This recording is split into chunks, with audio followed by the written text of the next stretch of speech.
Good morning, and welcome back to Hall of Fame. College football's Rise and Shine College Football Morning Show. I'm your host, Jason Watkins, and if you love college football, you know you're in the right place. So before you forget, smash that red subscriber button, like our videos, and don't forget to ring the bell so you don't miss one moment of Hall of Fame college football. Busy giving Norm his treats before the stream. Yeah, his treats, he didn't get treats for a while there, Ryman. He didn't get treats for a while.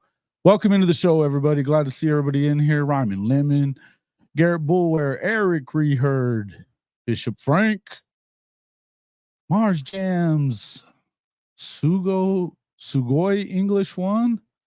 Let's see. Did I say that right? Kimberly K. What's up, Kimberly K? Stephen G, Brian Sandlin, and Jimmy Satterfield.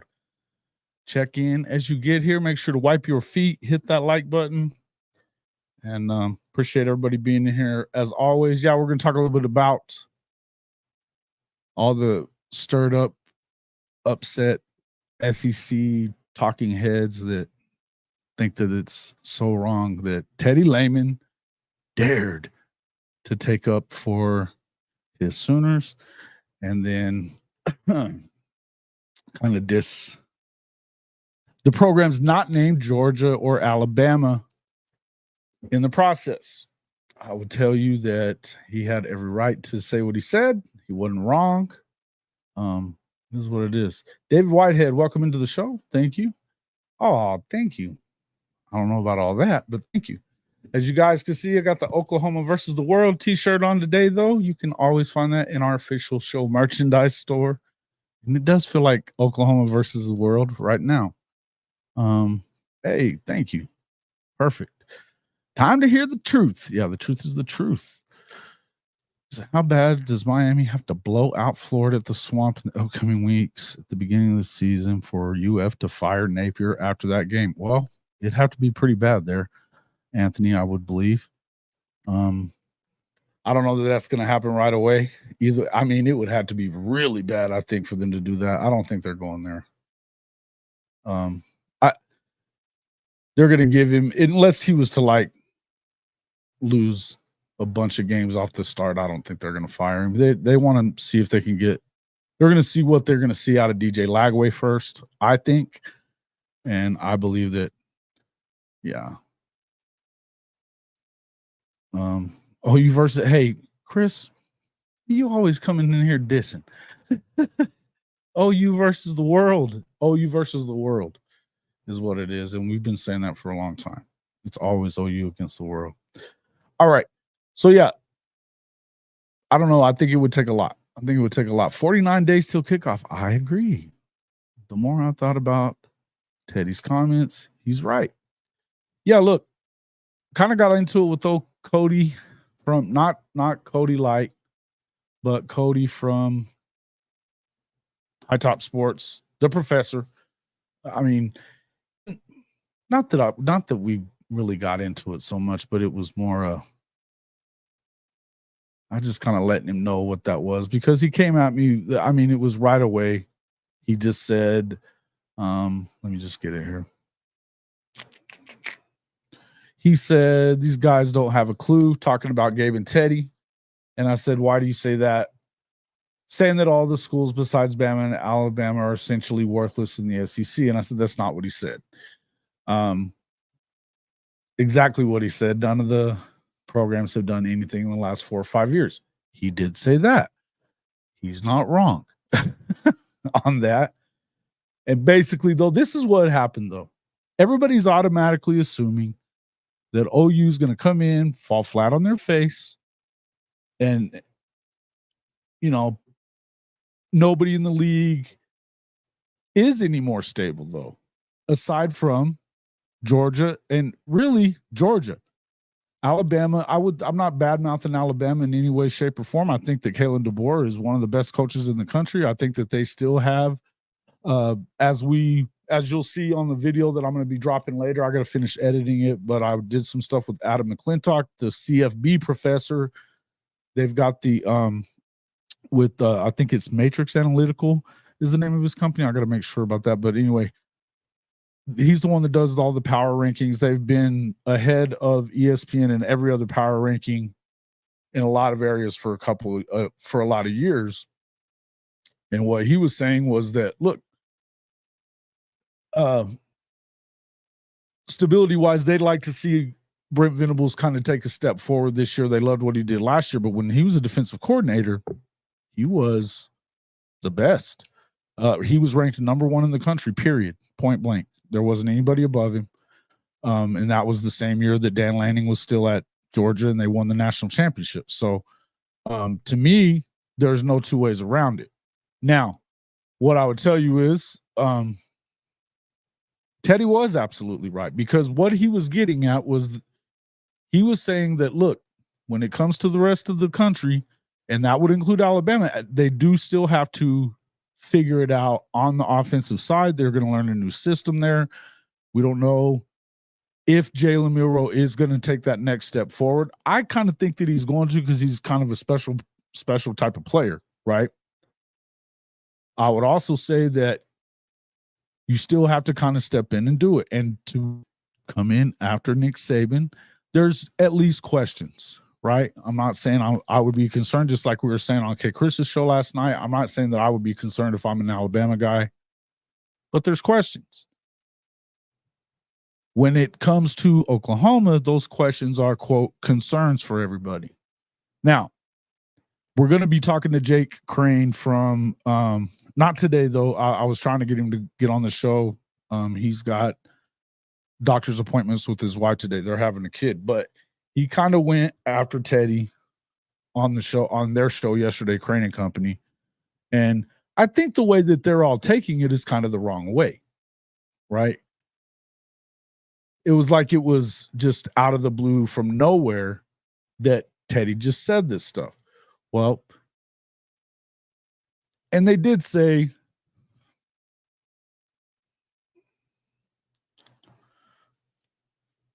you know,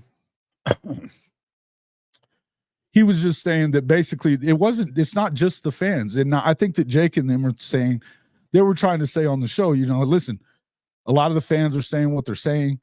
And, you know, you shouldn't be saying that either, but Oklahoma fans should not be saying this. And if Teddy's saying that around the program, or if anybody in that locker room thinks the same thing, they're going to go 5-7. Well, obviously that's not what Teddy was not saying, that nobody's good. He wasn't saying that Oklahoma was going to come in and dominate or anything like that. He just wasn't. All right. What he came in to talk about was that there's really nobody aside from Georgia that's any more stable right now than is Oklahoma, or has any less to prove than what Oklahoma does. That's just a fact.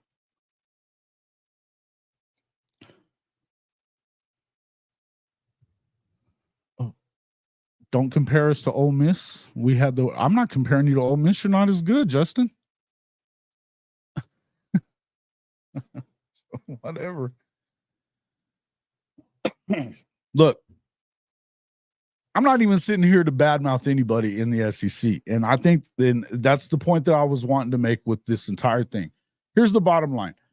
I think that Teddy was reacting, like I said last night on the show, he's reacting not just to what fans are saying. This is coming from a lot of different people. This is coming from, as we saw last week in the video that I did, look, Barrett Sallee, who's an SEC quote-unquote expert. He's on Sirius XM. He's part of the mainstream media that covers the SEC conference. His podcast isn't super popular right now. He just started it. But it gets out there, and he is a voice that gets heard all around the country. He's out there saying stupid shit all day long about Oklahoma. Every time I've heard him speak about Oklahoma, he said stuff that's completely wrong.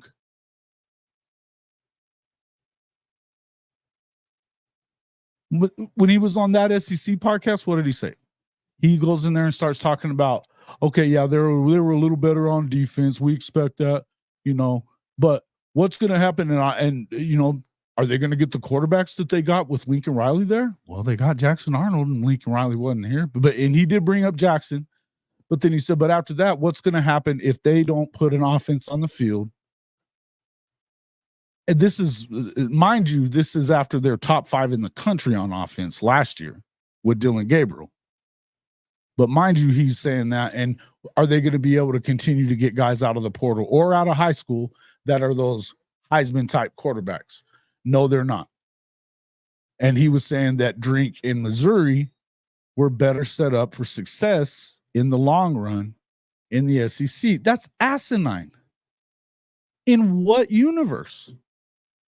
Then this, of course, this last week when he's talking about, even just look at it geographically in relation to where the best players in the country are.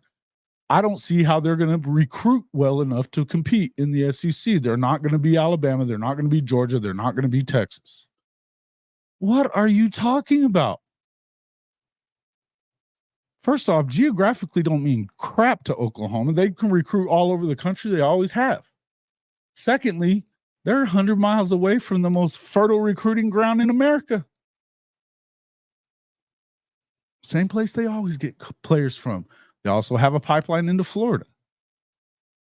In any event, this is all coming from people aside from dumbass fans that we know are out there.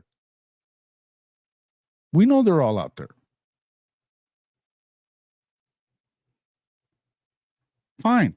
And you should expect it because fans in the SEC are, a lot of them are very similar to Oklahoma fans, a little off. A little expectations are high and they talk a lot of shit. That's cool. I'm fine with that.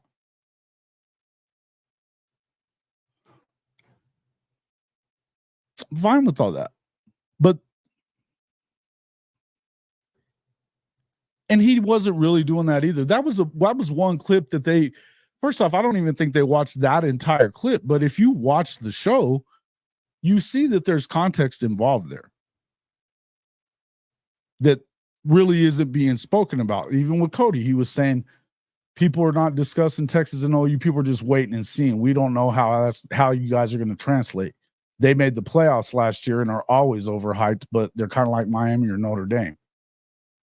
It's the schedule that is the killer. Y'all aren't going to play 5 weeks of powder puss before your first real game in the conference.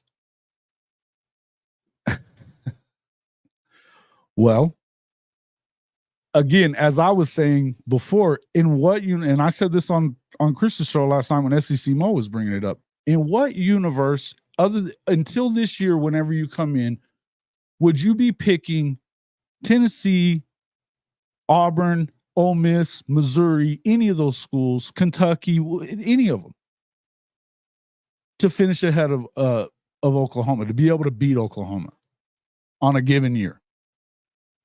You wouldn't. You wouldn't.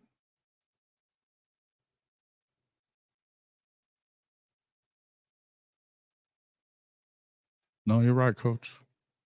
I don't know who's he, but there's a lot of people that aren't looking at the history of college football. What's up there, T-Boomer, Coach, Michael Deesh, Stink-ass Cat, Bailey, Chris, Justin Thomas. I don't care about what you are all the time. What are you right now? You're going to tell me that you're better than Ole Miss today, right now? Because you know you're not. You know you're not. Is Auburn going to be better with the coach that you have? Probably. Still hadn't done it yet, though. But I would also say that I wouldn't be that surprised if you beat Ole Miss at some point this year or whenever I don't know when you play them next. Whatever. I wouldn't be surprised. But you're not as talented. I can tell you one thing, your quarterback situation isn't as good. I like your receivers that you're bringing in, but they're young.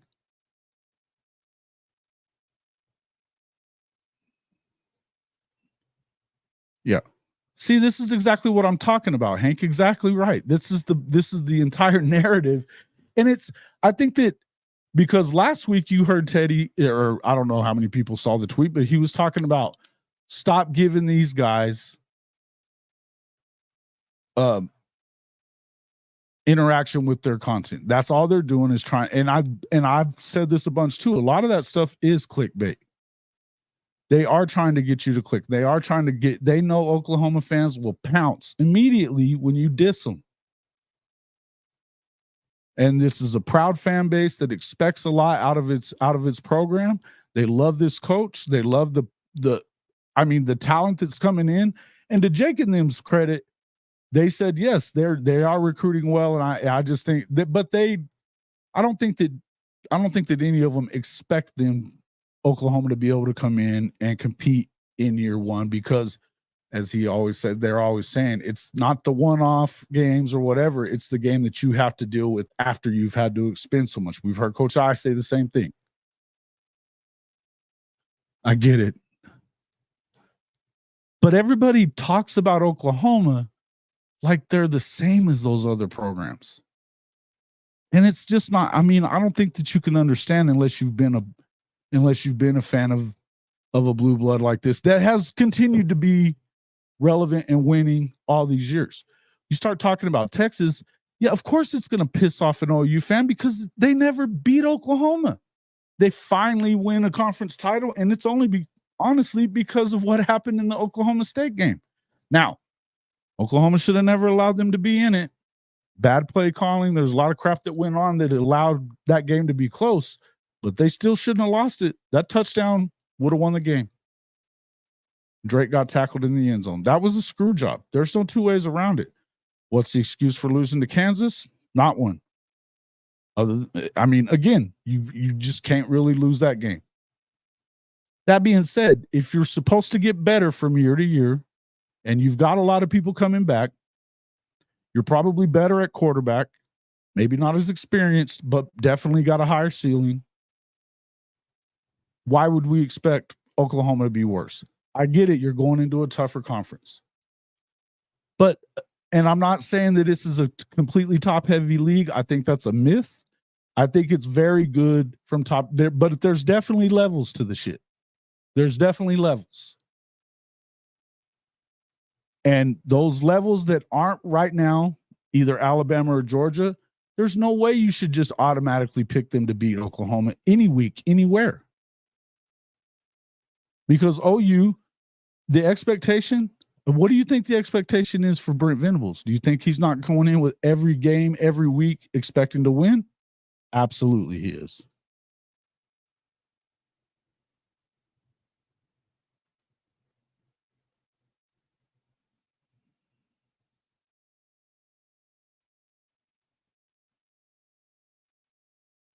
And this Coach Ricks is a perfect comment.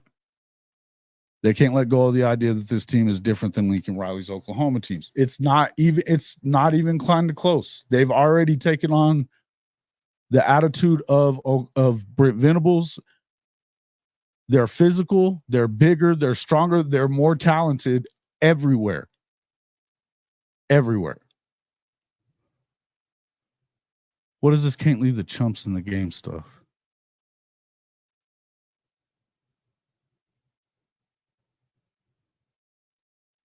Cody, are you working right now, or are you just because if you want to come in and talk about this, but you're not going to come in here acting a fool, well, we can have this conversation, but I'll tell you the same thing I was telling you in the text yesterday, too. I'm not saying that I've been one of the people that thinks that Florida is a lot better than what a lot of people are giving them credit for. I've been saying that Florida is going to be one of those teams that nobody expects to beat Texas. That might.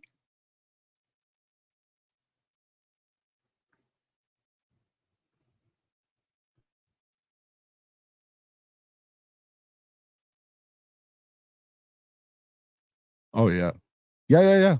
If you say Oklahoma, they get clicks. Oh, yeah, they're just going to click it up. Exactly. Yeah, I know you do, Coach.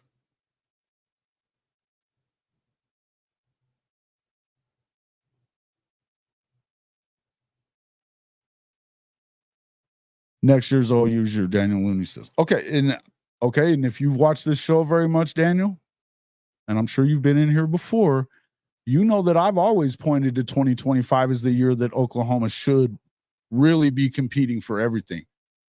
But some things have happened over this year that moved it up to where they can compete for it right now.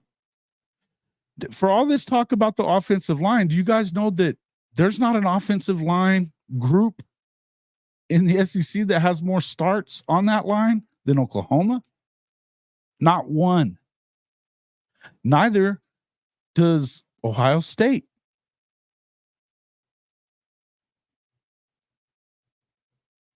There's more starts on the Oklahoma offensive line from portal ads and all that stuff than there is of any of the contenders, including Ole Miss and Georgia and Texas.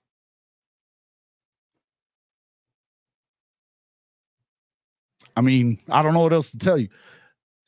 First of all, I don't really give a crap if that was the case or not. Bill Bedenbaugh is, if not the best offensive line coach in the country, he's right up there with them.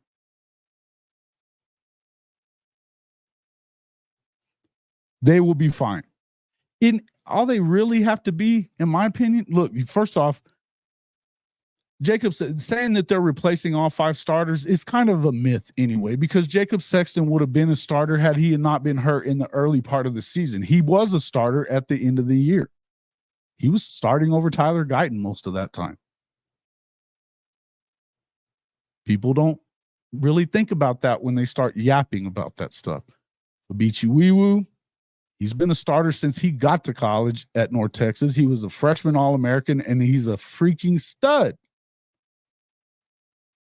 Michael Tarquin, Cody, you'll know who he is.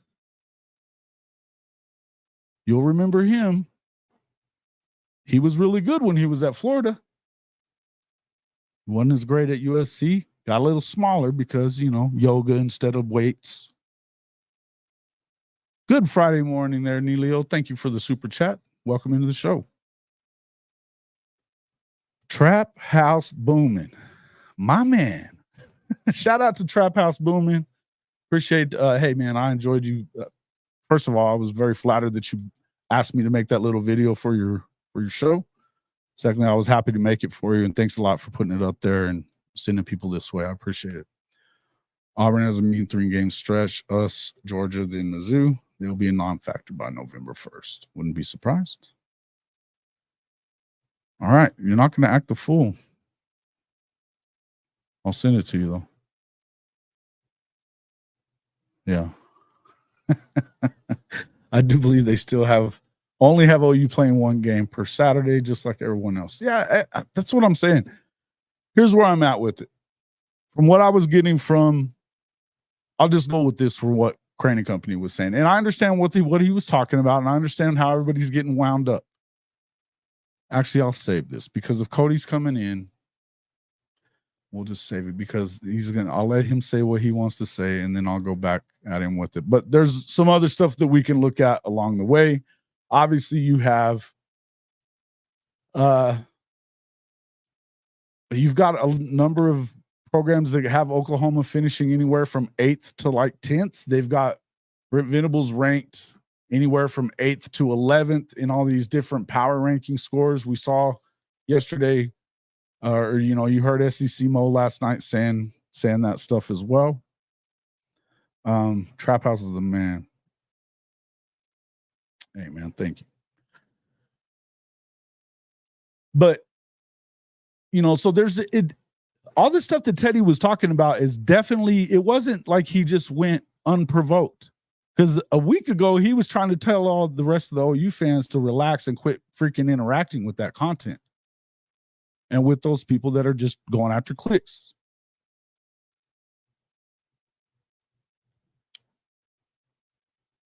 Yeah, I agree. I think that they are going to be better on the O-line. Again, they've got the best offensive line coach in the country. They've got a couple of freshmen that could be big time. That I know that there's some redshirt freshmen / sophomore guys that are ready to rock and roll too. I don't care if all those guys that have started start right away or not. If they don't, that means that the young guys beat them out or whatever, but that's still really good depth to have because to get through this season, what do they talk about all the time? Take a drink, competitive depth. You got to have it in the trenches, especially. They do have that. This stuff about Jackson Arnold and whether or not he's going to be able to deal with all the pressure and stuff that you're going to get in the SEC. Which defense are we going to play especially right off the bat, that's going to give anyone a tough time. If they're even average on the offensive line, which average isn't going to be that tough to get to. With all these guys, talent-wise in the backfield, all the talent at the receiver position, they're top 2 or 3. In the receiver room, there's no two ways around it. Of course, Ohio State's going to get all the love because of Brian Hartline. Every one of his players is supposedly okay. That's easy. Yeah, they can do that. Again, they've got more offensive line starts than Georgia does there, Shawty. They've got more offensive line starts with the guys that they've added through the portal. And yeah, they've got still more offensive line starts than anybody in the SEC. Ohio State, too.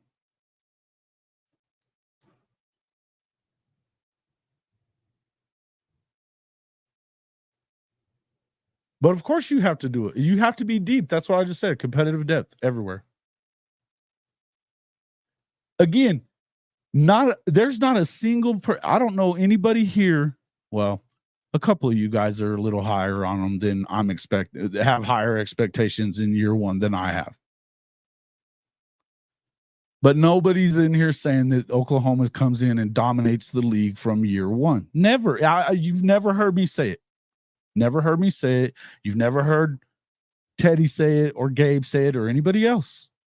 Nobody's saying that. What Oklahoma fans don't like is that but I said this last night too. Everybody expects that it's OU that's going to have, and maybe Texas, but OU and Texas are going to be the ones that have a hard time adjusting to the SEC. The SEC has to adjust to Oklahoma too.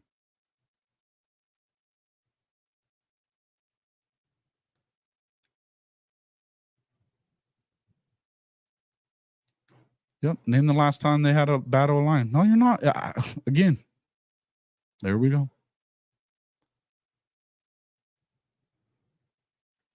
Sure, he could. The thing is, look, if you guys have listened to me, what have I said often? What have I said often? You think I'm worried about Oklahoma's offense? I'm not. It's Oklahoma.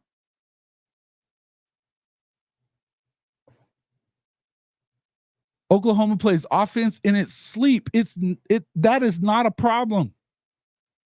They're not making some drastic changes that everybody's got to get used to.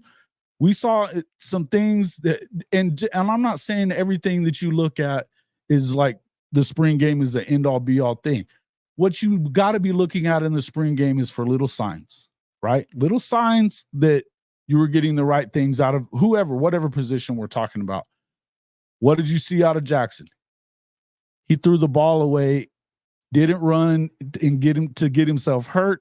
He had good pocket presence. He didn't have any turnovers. That's good because they were getting pressure. The line was nowhere near full at that point. Having some injuries, having some guys that were brand new to the system certainly weren't where they're going to be at the end of fall camp and after the first 3 non-conference games too. Yep. But that's what I'm saying. You're going to have to, SEC has to adjust to Oklahoma too. But again, and this is where I'm saying Teddy wasn't coming in and saying that they're coming in to dominate. We don't say that. I don't say that on this show ever. I said I've said probably 100 times, 2025 is that year that I expect Oklahoma to be competing for everything. Whatever they may be in 2024, I think they'll be better in 2025. And it stands to reason.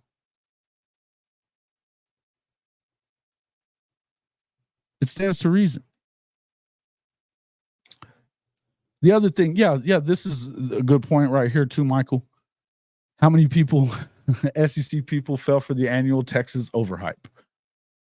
Thought they'd be more knowledgeable overall, but that's okay. No, see, again.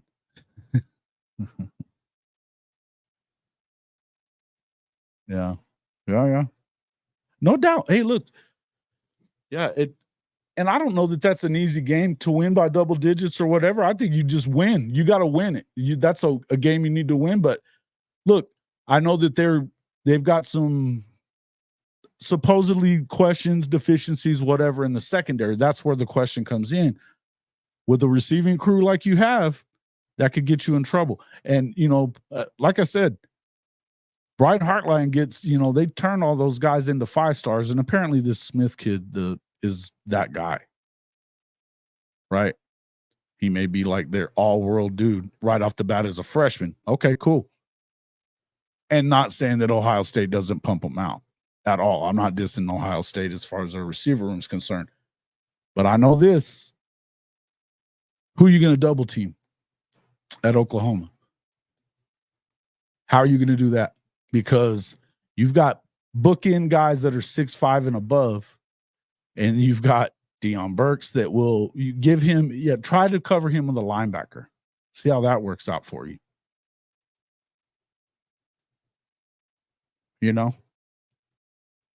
I would just tell you that it's going to be tough to stop them. And if you have you having some issues in the secondary, which I think same is going to be true for Mizzou. That's where they're thin at, is in the secondary. Ole Miss, we'll see. Third and Golding struggles in the secondary. I've heard them talking about that. I'll send the link right now.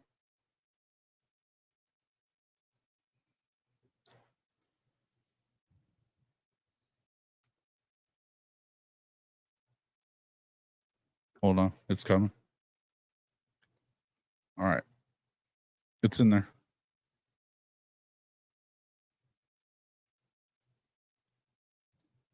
Yeah, it's supposed to be.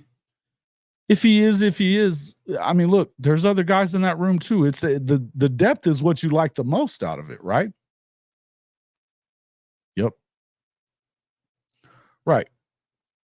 I mean, there's a lot of good things to expect. We're going to wait for Cody to get in here and we'll continue the talk. I'm going to let him kind of make his point and then yeah. Mm-hmm. I've heard people say different. I've heard LSU is going to be the best offensive line in the conference. Texas has got Texas definitely has a good O-line. They had a good O-line last year too, and they couldn't get 1 yard on Oklahoma in the Red River game. 1 yard, 4 chances, 1 yard. Nope. And OU's defense is better than it was a year ago.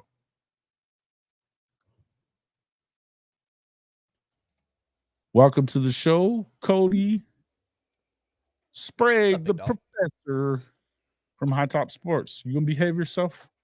Always. Let me crank you up a little bit here. I don't know. Can everybody hear him okay? Might be me too. I got the kids. I'm watching the kids, so. Okay, well, you too much background noise. Well, no, do you have your volume turned up just a little bit? Yeah. Is that better? There you go. That's okay. That's better for me anyway. Can you guys hear him okay? Give me a 1. Somebody give me a 1 if you can hear him pretty good. Welcome into the show, Cody. Yeah. Now I told him we were having that chat yesterday, and we can go ahead and play kind of what he said, and then I'll have you go ahead and just react to it. Okay. Since you did yesterday as well. Let me get that up there.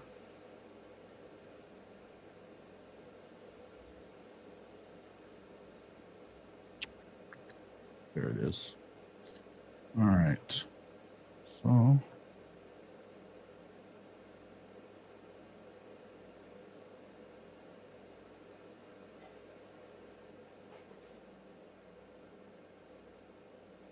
One in SEC. Oklahoma has out-recruited everyone in the conference except for Georgia and Alabama. Or been like right on the level with Texas and LSU. Do you know how many coaches in this conference have won an SEC championship? One. One. Kirby. Do you know how many coaches in this conference have Hold on. been at school longer than I can hear it. What are we getting? Hold on. What are we getting echo from? From me or from? I don't know. It might be me. I don't think so though. Do you have your you don't have my channel still open on YouTube, do you? No. Okay. It is echoey though. What video is getting that echoey? Oh, It's that. That's probably It's me. the Twitter video. Hold on, probably me. Hold on. in How about now? like 4 or 5 years. Better. Okay. Kirby, Let me restart. Oklahoma has out-recruited everyone in the conference except for Georgia and Alabama, or been like right on the level with Texas and LSU. Do you know how many coaches in this conference have won an SEC championship? No, dude. One. Kirby. Do you know how many coaches in this conference have been at their school longer than like 4 or 5 years? Kirby. and Stu. That's it. Everything else is like constant turnover. Why is it constant turnover? Because they haven't done shit. None of them. It's just it's a constant churn. These programs have tried to get out of the shadow of Georgia and Alabama, and they have not been able to do it. Now, there's some of them that are in good position right now this year after coming off a strong season, and we'll see what they got. But like historically, and like not even you don't even have to go back. Like when you say historically, it gives like the feeling that I'm talking like over the last 50 years. I'm talking the last 5 or 4 or 3. None of these schools that are going to be picked ahead of us, except for Alabama and Georgia, have done anything. They've done nothing. None of them. So it's not like, oh, we got to come in and earn our stripes. Against teams that have accomplished jack squat, none of them have. So that's what I find fascinating about this deal. But it goes to show you it's a new conference about like if you don't get it done, it's just retread constantly. All right. Okay. So I'm not saying there's not a lie in there, right? There's nothing in there that he said that's not a lie. Yes, there has been some turnover. There's turnover everywhere. Is a lie, everywhere you go, there's nothing he turnover. said that there's a lie. Yeah, or correct. you're saying that there's nothing he said that wasn't a lie. Correct. I'm not saying that. I'm not going to say the guy. I don't even know who he is, but I'm not saying Teddy Lehman's one of the best linebackers in Oklahoma history. Okay. So he has a podcast, a pretty prominent podcast, I guess, right? Yeah, he's close to the program. He does color commentator for the radio call. He's around. We got a guy for Brent Venables. Yeah. He's that guy. It's just like Chris Doring. We have the same practically the same guy. Every program does. Every program does. So I'm gonna say this. You can't talk about teams in a conference when you haven't played the schedule yet. I don't feel like that's right. I feel like that I'm gonna let you go, but I'm gonna write this stuff down because I'm gonna let you go, and then you're gonna let me go. That's too. fine. Yeah. Okay. Go ahead. I don't feel like it's right to say teams haven't done anything and teams are trying to get out of the shadow of Georgia and Alabama. Well, I'm gonna tell you, everybody in college football is trying to get out of the shadow of Georgia and Alabama. That's a fact. Minus Ohio State that recruits 1 or 2 every single year and just, I don't know, can't get it done because of a coaching situation. I don't know exactly what's going on in Ohio State where they can't get it done. But minus Ohio State, everybody is trying to get out of the shadow of what Kirby and Saban had done, especially Kirby now. He was saying that. I'll just ask you this: do you think that he was saying that Oklahoma isn't? Yeah, I think I think he said that the teams in the SEC are trying to get out of the shadow of that, and that Oklahoma Oklahoma's in and the Texas SEC don't. too. Oklahoma's in the SEC. They are now. Yeah. Yes. Okay. Go ahead. This is my second thing. When you say that essentially that these programs haven't done anything, but haven't played the schedule yet, you're going into a harder conference. It's way harder than the Big 12, correct? Well, we can talent wise, there's more talent in the SEC. The SEC puts out more talent to the NFL than pretty much anybody else in the Power Four. That's a fact. That's a fact. What that does is these teams that are not very good can legitimately beat you. I'm not talking rival. I'm not talking, Okie light, because it's a rival game. Weird things happen. Mm-hmm. I'm telling you, the legitimate fact that these games are gonna be closer because the talent on the field is better on every single team, minus Vandy. Every single team has more talent than most of the Big 12 teams. And then what you did. Hold on. Every single team, you're really gonna say that aside from Vandy? Because I wouldn't agree. Well, who's the big threat in the Big 12? That now that Texas and OU, Kansas State's loaded. Kansas State's loaded. Utah's going to be pretty good. They beat Florida last year. I'm talking the old Big 12, from last year. Okay, Kansas State's pretty loaded. Kansas is pretty loaded. There's some teams, but they don't historically have the talent of. Of course not. Of course they don't have the talent of. Okay, hey man, you're not going to get me to say that the Big 12 is better than the SEC if that's what you're looking for. No. And then what you did when you brought Oklahoma and Texas into the SEC, which I don't know if that was a great move because it already cannibalizes itself. Sure. You brought more talent in. I mean, you brought two teams that recruit 4, 5, 6, 3. Mm-hmm. You made it even harder. And I'm going to tell you, Oklahoma fans are a lot like Florida fans. The louder you are, the worst of a schedule you're going to get. Look at what happened to Florida. And everybody's talking about this year, the Florida schedule's bad. Next year, we have less home games. We got like 7 less home games. That's going to be brutal.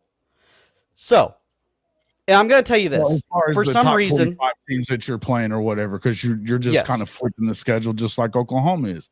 Oklahoma's actually gets a little easier next year because it's actually supposedly harder, but you get less of those teams. Right now, you look at Oklahoma, they play LSU, Missouri, Ole Miss on the road. Yeah. Right? And Auburn on the road. Now, they'll get all of them at the Palace next year. Right. Yeah. But then you got to flip it around and you're going to go to Alabama and South Carolina and South Carolina is a team that tough place to play, right? They got that rooster going. They got that, it's Dr. Jekyll, Mr. Hyde with that team. You don't know if you're gonna get a team that's gonna throw 6 picks or a team that's gonna throw 6 touchdowns. Kind of like Tennessee this year. I think Tennessee's gonna be like that.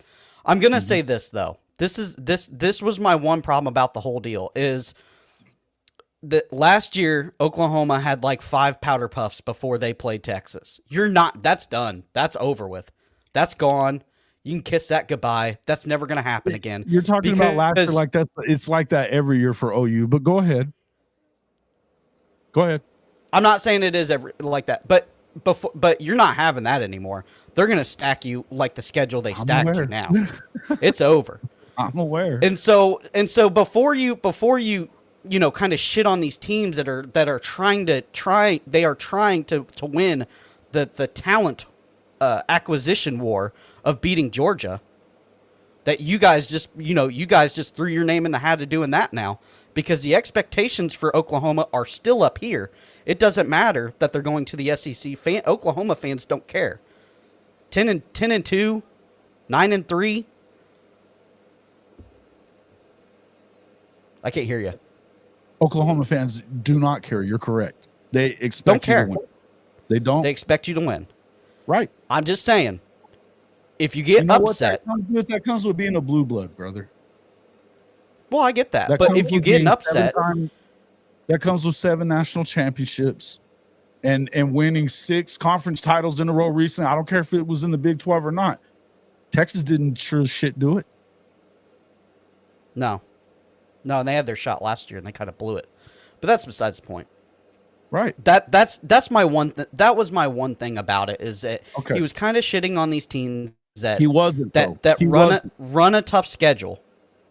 And now we're gonna see. Like I told you yesterday, hey, if I'm wrong, if you guys don't get upset by Auburn or Kentucky, I'm just telling you it can happen. Right. Let me get to this super chat real quick. I'll admit when I'm wrong. No, Yeah, look. go ahead. You got a bunch of them. And look, we're gonna admit whenever we're wrong too. But I would tell you, let me get to this and we'll go through. Let me go through what I was gonna say. Iron sharpens iron. If you want to play an easier schedule, go join the Pac 2. Agreed. Or go to USC, I guess. Every one of these teams have had fans or media talk trash about OU, and that's a bunch of crap. Okay, that's a great point. Thank you for the super chat, Stink. We appreciate that very much. So we had one from Coach Ricks a little earlier. I don't know if I really addressed it, so let me get to it real quick. JA can scramble. Definitely better than DG. Absolutely. Thank you for the super chat as well. You guys are awesome. All right. Let me just first talk about that. Let me go back to this super chat. This right here is exactly what, and this is what I was saying a few minutes ago. Teddy wasn't just, first off, Teddy a week ago was trying to tell Oklahoma fans to stop engaging with these people on Twitter, your Brandon Walkers of the world, or your Barrett Sallees of the world that are shitting on Oklahoma. They don't understand Oklahoma's history. He said this. They don't understand Oklahoma's history. They don't know what they're doing in recruiting. They don't believe in Coach Venables, blah, blah, blah, because they're believing in all these stupid-ass narratives. If you remember, I had a video out last week talking about Barrett Sallee and the shit that he was saying. You know what he had the nerve to say? And you being a recruiting guy, you know that this is a complete bunch of bullshit. Geographically speaking, I don't see how you can recruit, or he says geographically speaking in terms of where the best players in the country are, I don't see how Oklahoma can recruit to compete in the SEC year to year. They're never going to. Oregon. Look at Oregon. Look, First geographically speaking. Geographically speaking, the most fertile recruiting ground in the country is 100 miles from Oklahoma. Yeah. Texas. They also have a pipeline into You got Florida. Louisiana down there. Geographically speaking, Barrett Sallee, you're full of shit. So these things are coming out there. He also, on that SEC podcast a few months back, was saying that they're not going to even be as good as Mizzou moving forward. Mizzou's had one double-digit win season in a decade, came off of two seasons where they were 6-6 or 5-7. And all of a sudden they do one thing one year with a crap schedule and everybody's supposed to bow down to Mizzou. And he's saying because of that, you're not going to be, without Lincoln, you're not going to be able to recruit those Heisman type quarterbacks. You've seen the quarterbacks that they've recruited. What do you think? I think coming from a guy that's on Sirius Radio. He's been an SEC guy for a long time as a journalist, and he doesn't even do enough, and he's quote unquote respected in the SEC, and he doesn't even do enough research to be able to tell the truth. Well, I think that's hating on Oklahoma to hate on them. False. Yeah, I started looking at Oklahoma's recruiting class last year, what it was going to be in the SEC when they announced it. I think the talent is there. Like you guys have the talent to be in the SEC. Let me finish. What I'm saying is that he was saying simply this, that what Teddy was doing was telling everybody that he had heard enough of that. Then he ended up hearing more of it. I don't remember who it was from this time, but it was another SEC pundit or whatever, and he was sick of hearing it, and he started looking at some of that stuff, and he's going, what have they all done that Oklahoma's so bad? We don't have to look. I told you this in the text message yesterday. Everybody's acting like it's Oklahoma that has to adjust to the SEC and the rigors of the SEC. Nobody in the SEC they don't have to deal and adjust to Oklahoma, because I think they do. OU is not your average SEC. I'm not telling you that they're just going to come in there and dominate, and that's not what Teddy was saying either. Teddy came in there and was saying, look, you're going to have to adjust to us. You're going to have to deal with one of the best defenses in the country immediately, and you know that. Then they went and added what? What did they do? They go and add we got another one. They go and add Dominic Williams for the D line. They're deep as hell there too. They've got edge rushers. They're good at every level of the defense. They should be at worst a top 3 defense in the SEC in year one. If they do that, I don't want to. First off, I don't even give a shit about the offensive line. I'm not worried about it. You got Bill Bedenbaugh, who's the best O-line coach in the country. They went and got themselves. They've got more starts on the O-line than any other team in the SEC. They have more starts on the O-line than Ohio State with the guys that they got in the portal. Nobody talks about that. They also have really good guys that are underclassmen that haven't started yet. They're unknown, but that doesn't mean they're bad. Saying that you're replacing 5 starters, technically you are. But Jacob Sexton, as a freshman, was dogging an All-American from Florida State in that bowl game, killing him until he got hurt. And he didn't play much until the end of the year, but then he was starting over a first-rounder, Tyler Guyton, the last 4 games of the season. So he did start a lot of games. And Tyler went and was a first-round draft pick again. Another one for Bill Bedenbaugh. 2nd year in a row. They've got more people there. Yes, Schmitty. Thank you, Jason Southern. You know, we talked about this a lot. What do we say about Lincoln? Him and that freaking yoga instructor, Wiley, they made Oklahoma soft. They ain't soft anymore. They're better at all levels. And what I'm telling you is if your question is about Jackson Arnold, let's say your question is Jackson Arnold right now. He's young. He's a first-year quarterback. Okay, he is. He was National Player of the Year, not Arch Manning. He was National Player of the Year. He went to 2 state championships in Texas 6A, the toughest league in the country, except for maybe the Trinity League. Right? And won Elite 11. You know, he's that dude. I know you can't judge everything off of a spring game. I understand that. They have they have a top 2 or 3 at worst receiving room. Running back room is deep. With Taylor Tatum, he might end up being that guy right off the bat too. So give me the but what I'm going to tell you is all of this stuff just equates to I don't even care about any of that. I'm not worried about Oklahoma on offense. I'll never worry about Oklahoma on offense until they give me a reason to worry about Oklahoma on offense, because they put up offense. This is what they do.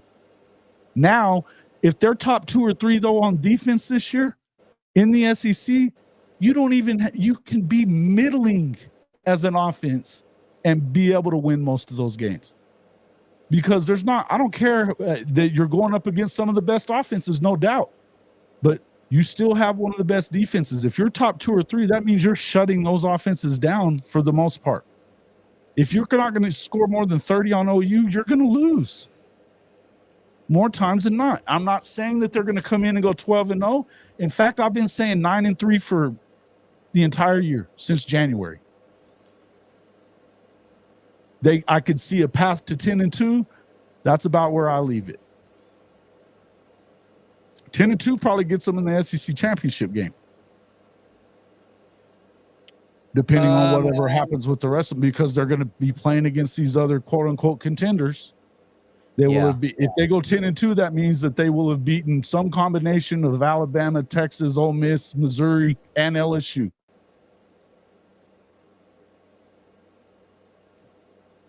I don't know if Alabama's going to take a step back like what everybody I don't know that they are was either. thinking. But you get them at home. I don't think that.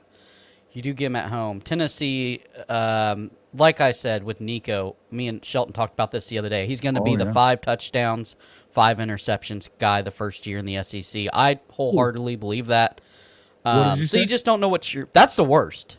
What did you say? Nico is going to be I'm just looking through the schedule. Nico's going to be a 5 interception. His first SEC start is against a Brent Venables defense that's going to show him things that he hadn't seen yet.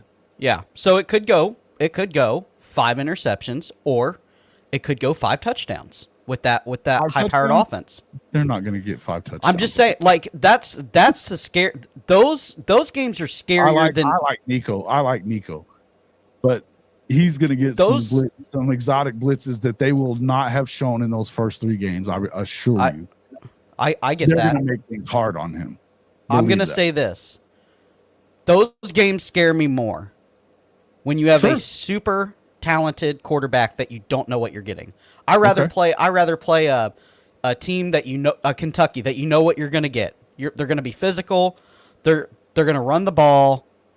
The defense is going to be solid. Too. And I'm going to tell you the other thing is that actually, Heupel and Venables have coached together. He knows. That's what I'm saying. Josh Heupel.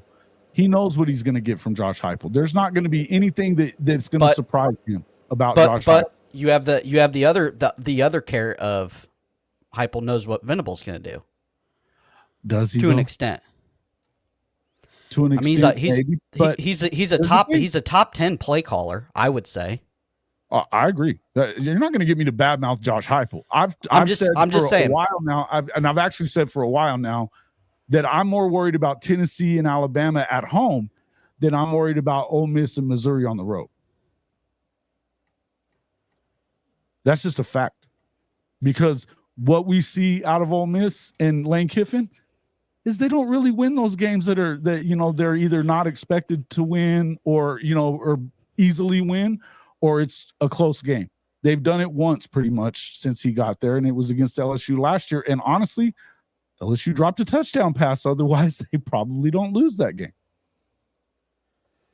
Jackson Dart has not been Mr. All Everything when it gets to nut cutting time. Again, I'm not bad-mouthing anybody. I'm just saying that Oklahoma has just as much chance of winning some of these games, and in some cases more than these other schools do. And the unknown about OU for most of these programs, you don't know them either. But defense is that. What does it always come down to? Always, it's going to come down to defenses. All the time. For sure. This is the bad. That's why I said Oklahoma doesn't have to be a top 5 offense in there. They could be a top 10, 20 offense in the country. If they're a top 5 defense, they're going to be right there in the thick of it. They may lose 2 or 3 games. I've said 9-3. I could see them getting to 10-2, but they're not losing 4 or 5 or 6 like a lot of people are saying. And a lot of people are saying that, Cody. I get that. This is my only concern. Is your two back games are the 2 games you could have, no doubt, in the SEC. You have LSU that is always hot. They're always running for a playoff appearance because they get hot at the end. If you really want to play LSU the first game, you can beat them. They're beatable for some reason. I don't know why, but they are. But you could the problem is you could have a 2-game skid, Alabama and LSU. And when you have 2 fresh losses like that, it does not look good on the playoff aspect. What? Say that again. Say that last part again. If you lose, say you go 10-2, but you lose to Alabama, LSU the last 2 weeks of the season, it does not look good. It does not look good because you had a 2-game skid at the end of the season as opposed to your losses being broken up. Yeah, but we're talking about Alabama, who has the number 1 talent roster in the country. Yeah. and a coach that's lost 12 games in the entirety of his head coaching career. Correct. Period. Anywhere. And then on the road at one of the top 2 or 3 toughest venues in the country to play at nighttime. Correct. So you go 10-2, and you think that, what do you mean that doesn't look good? They're going to be in the playoff at 10-2. It doesn't give a shit. I don't give a shit what it looks like. It just doesn't look good. It doesn't look good for the outside people. It doesn't look good. 10-2 2-game skid. Your first year in the SEC. Listen, if you lose, you better make that make sense. I'm saying for the SEC talking pundits, it doesn't look good to have a two game skid at the end of the season. It looks bad. It does, brother. That means that you've already beaten. Everybody says you want a loss. You want a loss at the beginning of the season. Everybody says it. I would tell you no. And Shawty says no. He played at Georgia. I would tell you that I'd rather, if you're 10-0, you almost have to expect that you got an L coming somewhere, and you don't want it to be in the playoff. I'd rather get it before you get to the play. You know you're getting to the playoff at 10-2 with this schedule. No two ways around it. You might even still be playing for the conference championship at 10-2. In fact, I just don't know how many SEC teams are going to put in. This is going to be the problem. And at least 4. It'll be at least 4. This is why I really wasn't really hyped about Texas and Oklahoma coming to the SEC, because it's going to create a problem. Because if Florida goes 8-3, you can't leave them out with that schedule. 9-3, you mean 9-3? Yeah, 9-3. You can't leave them out. Strength of schedule. This is the look. Strength of schedule. Oklahoma is number 2. Florida's number 1. All I'm saying is I wish they would have broken 9-3. They're going to build Billy a statue. Yeah, they probably will. And Lagway actually shows out and is something. Yeah, it's going to be incredible. This is what I'm saying. I just wish those two, they did you no favors there, and I wish they would have broke that up. Alabama and LSU. After listen, you got to go to Columbia, and it's fucking that place sucks. Hey, look, it's a terrible venue. It's going to be night. It's going to be cold. Nobody here cares about Missouri. Nobody. They've played them up until the last decade. They've played them for 100 years. Nobody gives a shit. I hate They're that going to go venue. beat and they've earned their ass whipping.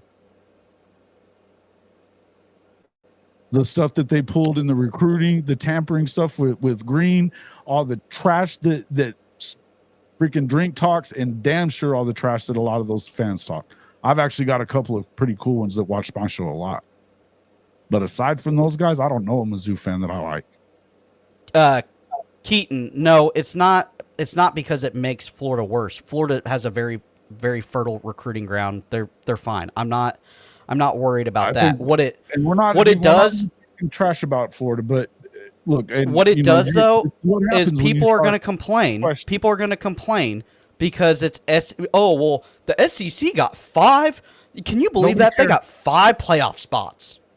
You know what? Yeah, you don't care, and I don't care. No, but the Big Ten cares. The Big Ten, well, they're going to at least get 4, and the Big Ten's not going to care if they don't have 4 teams that are as good as the SEC.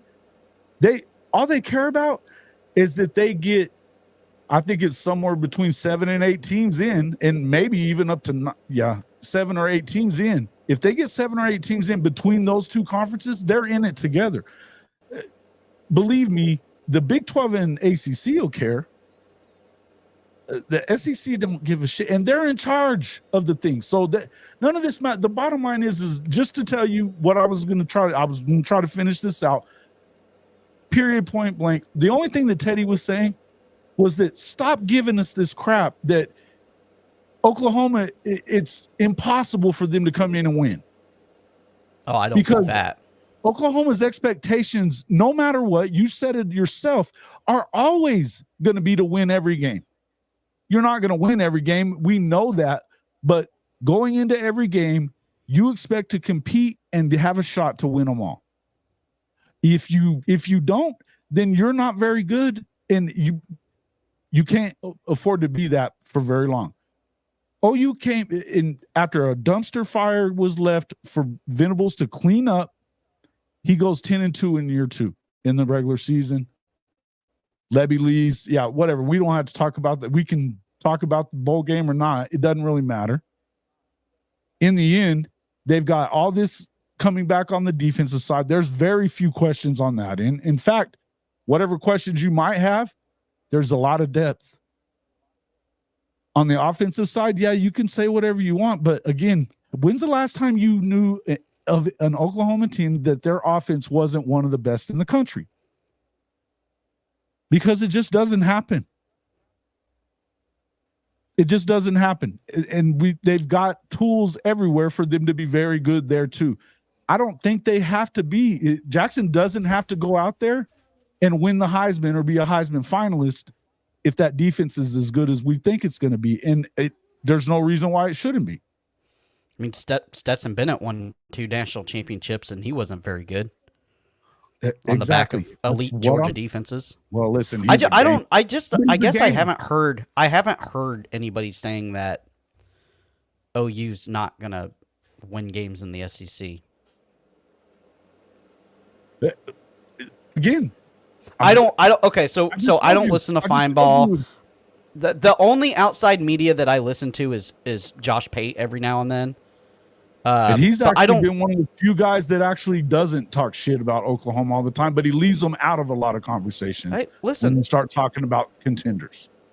That's fine. You're coming from a Florida fan, I get it. How many graphics do we see Hayes Fawcett over Florida? Huh. And we never even talked to the kid. It's because you get to poke the rowdy fan base that are going to get you clicks. Sure, no doubt. Just like there was a SEC pundit that said Florida's going to be lucky to win 3 games this year. Like, what? With the talent that we have? Are you kidding me? 3 games?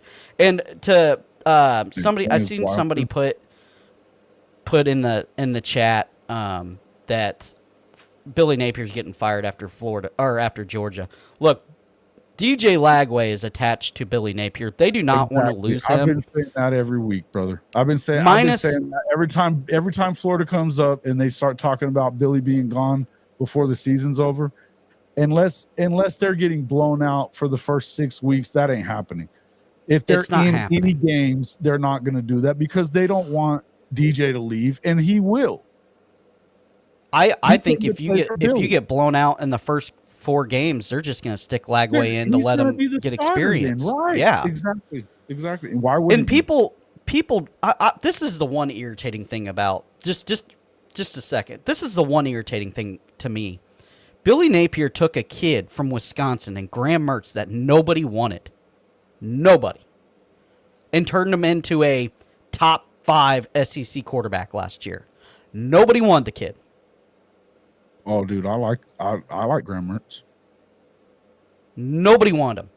Yeah. Florida fans were pissed. I wasn't even happy. I was like, "You guys." I don't know if this kid's at least 3 games that I can remember that you should have won, and it was really 3 points or less. It was really because Billy didn't call very good games. Yeah, but that happens. That's didn't have anything to do with being a play caller. Yeah, no, I agree.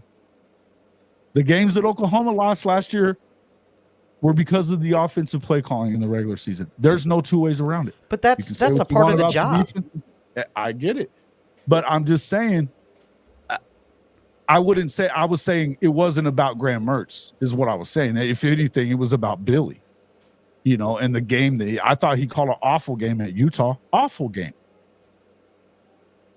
How are you not running the ball more against that team?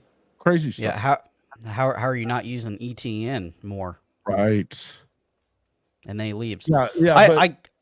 I get that. But look, it's just and Shotty's. You see what happens here, dude. Stetson was a dude. He was a walk-on, is what you're talking about. He's not a 5-star guy, but he was a winner. Hell, Kirby didn't want to play him though. Shotty, you know that shit. That's what he's talking about. Yeah, definitely didn't translate at the next level either. No, well, That doesn't have anything to do with it. There's a lot of quarterbacks that are really good in college that don't do shit in the league. Yep, that happens. Yeah. Talking about. I guess was he reacting? Was he reacting to what somebody said? Is that what that? See, I took it, and that's the problem when you clip stuff up. Exactly, and that's believe it, and even they probably did it mostly for clicks too. But here's the thing: the week before, Teddy was trying to tell Oklahoma fans to stop engaging with these clowns. That they don't understand. They don't understand the history. They don't understand what they are, what this team looks like. Look, people are talking about Texas is going to go 11-1, 12-0, and they just lost 11 guys to the draft. Make it make sense. Not only did they lose 11 guys to the draft, they lost their number one position coach guy on the defensive side, Bo Davis, to LSU, and they're not great in that area on the trenches, and everybody just acts like that's not a thing. Well, and they lost their two best trench guys, and Sweat and Murphy, both of them. Murphy. Sweat Murphy. Yeah.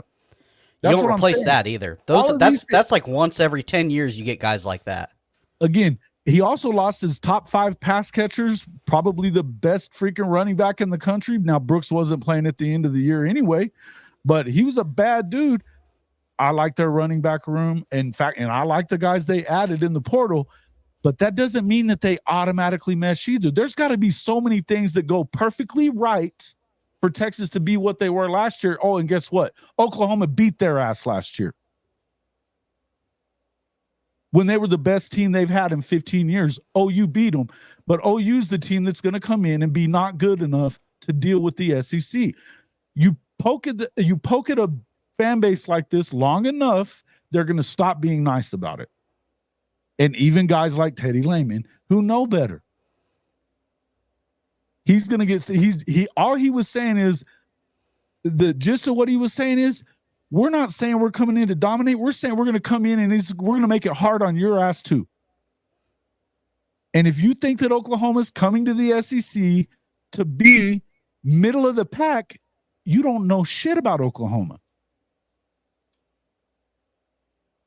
They recruited in the top 10 each cycle. They're in line to be top 5 or top 10 again this cycle. They're doing everything they need to do. They're recruiting right. They identify talent. In fact, I would say their classes are undervalued in a lot of places. You don't ever really know that until 3 or 4 years down the line anyway. It doesn't even matter. But you said yourself, who had the best defensive line haul in the country last year? Oh, it wasn't close. Yeah. Brent Venables, I just talked to the CFB professor, Adam McClintock. He said that as a head coach, you still got, you got to give Brent Venables time to, we got to see exactly what he is. I understand that. But he also said that as a defensive coordinator, he was their number 1 ranked guy, period. So yeah, I guess I haven't heard, and because I probably don't listen to SEC pundit talk. I said, I just don't. I don't have time for it. I don't have time for guys that It seems like they do zero research and then just want to talk. It's like it's kind of like saying that like OU didn't have a great class last year on the defensive line would be, like, what are you talking about? Or Auburn didn't bring in a elite four pack of wide receivers. Those guys are going to be spectacular as freshmen. And everybody keeps saying, "Oh, I don't know about Auburn." Well, the one thing, but they still don't have a quarterback. The one thing I don't understand that. I don't know why you don't go get a transfer quarterback. But I will say, Hugh Freeze is calling plays again. He's calling plays, and he can dial it up. Mm-hmm. I think he's grimy like Petrino. I'm not bad-mouthing Auburn. I think they're probably a year away though. They need to get a quarterback. Yeah, they need one bad, but they have a mid-pack defense. Look, That's one of the games I've circled that said, hey, you might lose that one. Even though I don't think Auburn's that good, you could lose that one. Yeah, it's a tough place to play, another too. scary game for me? Even though it's at home, I think it's in a spot that you could overlook, and you better not. South Carolina with that quarterback, he's a problem if you let him get out on you. Yeah, He's but a that's stud, the straight up. And that's the thing. I don't believe in Beamer that much, but again, it's a trap game situation. You're coming off of Texas. You're waiting on the next game is Ole Miss. It's between Texas and Ole Miss. That's the thing too, is like we have talked about, like I said earlier, South Carolina is a team you hate because it's Dr. Jekyll, Mr. Hyde. Of course. Listen, you don't know what you're getting. I hate those games. Throw those games away. Teddy was saying, and I'm just going to say this, and we can finish this conversation up a little bit.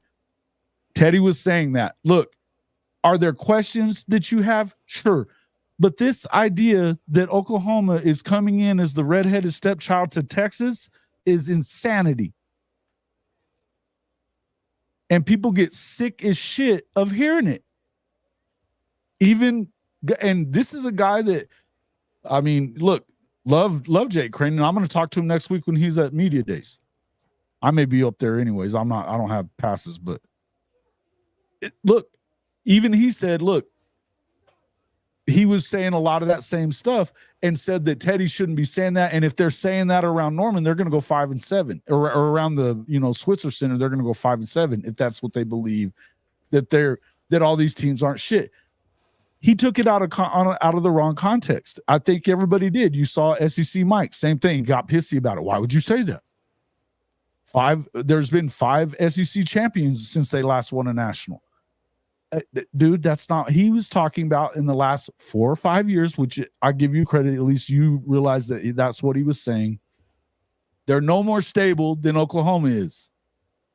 And that's the other thing that nobody likes, is that you don't think OU knows that this is going to be an adjustment, that it's not going to be the same as the Big 12. Yeah, they get it. Guess what?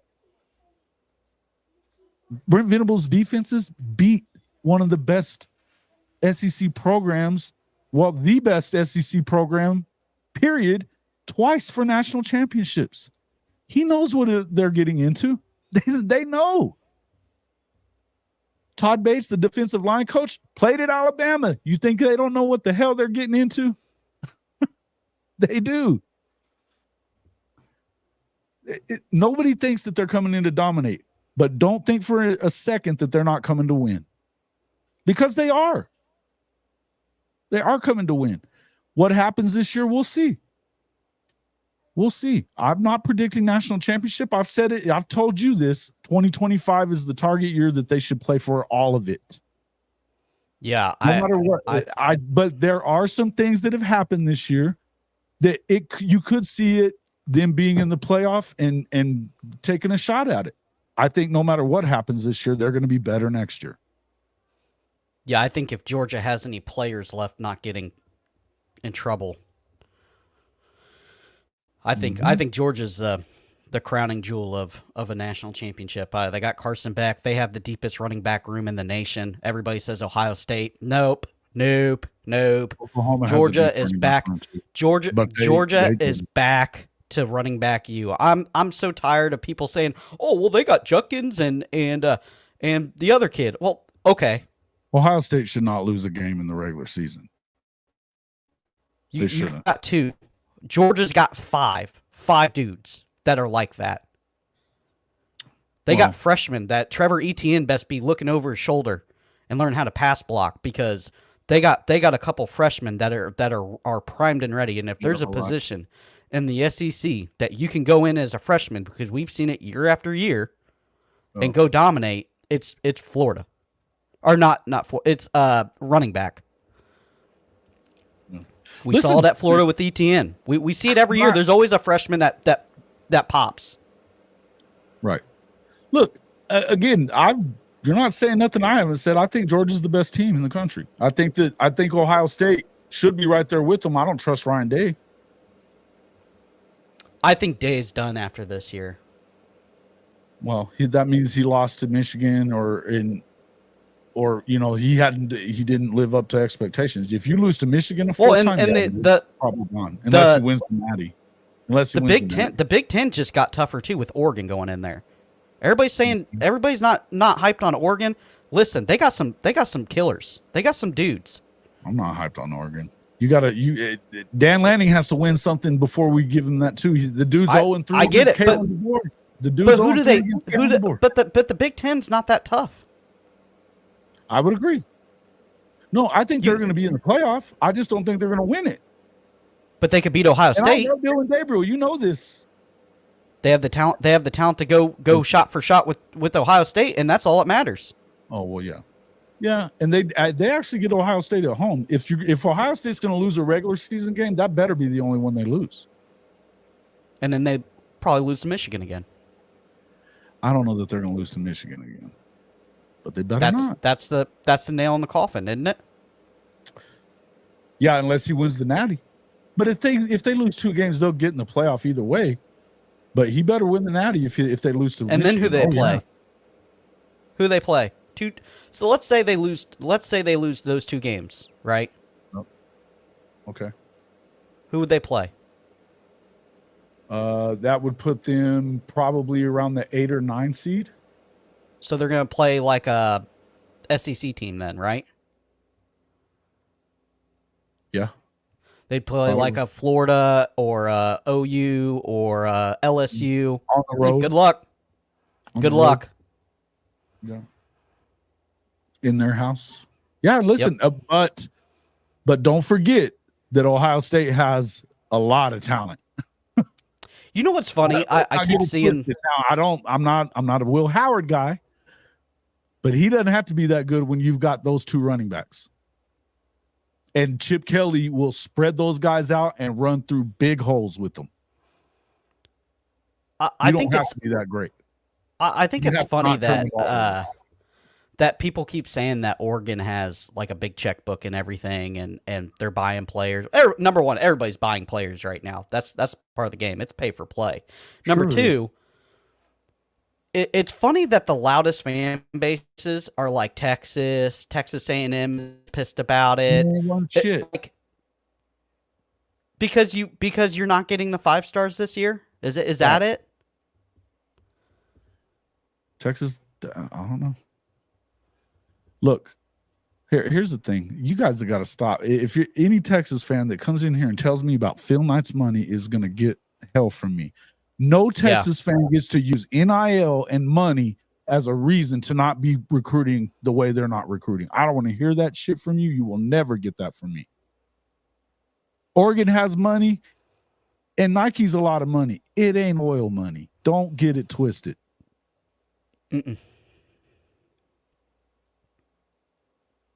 Don't get it twisted. All right. Yeah, it's looking at Ohio State. Penn State too. Yeah, Penn State. Penn State's overrated all the time. But they got Andy Kolznicki. If they can get that offense going through them, and Drew Aller is what he might be, they could be. But until they beat Michigan or Ohio State, I don't really want to hear shit about Penn State either. So, but Ohio State doesn't have any reason to lose any. There's one game on their 2 games that they're not favored by more than 10 points. 2 games on the schedule.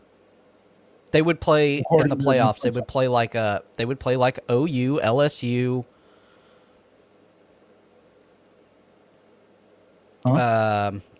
Tennessee, maybe if they have a good year. Yeah, I mean, we can look at that. I had that up from the other day. Let's see. I just wonder who they're gonna play. Yeah, I mean, they would. So you know that it goes to where you have the.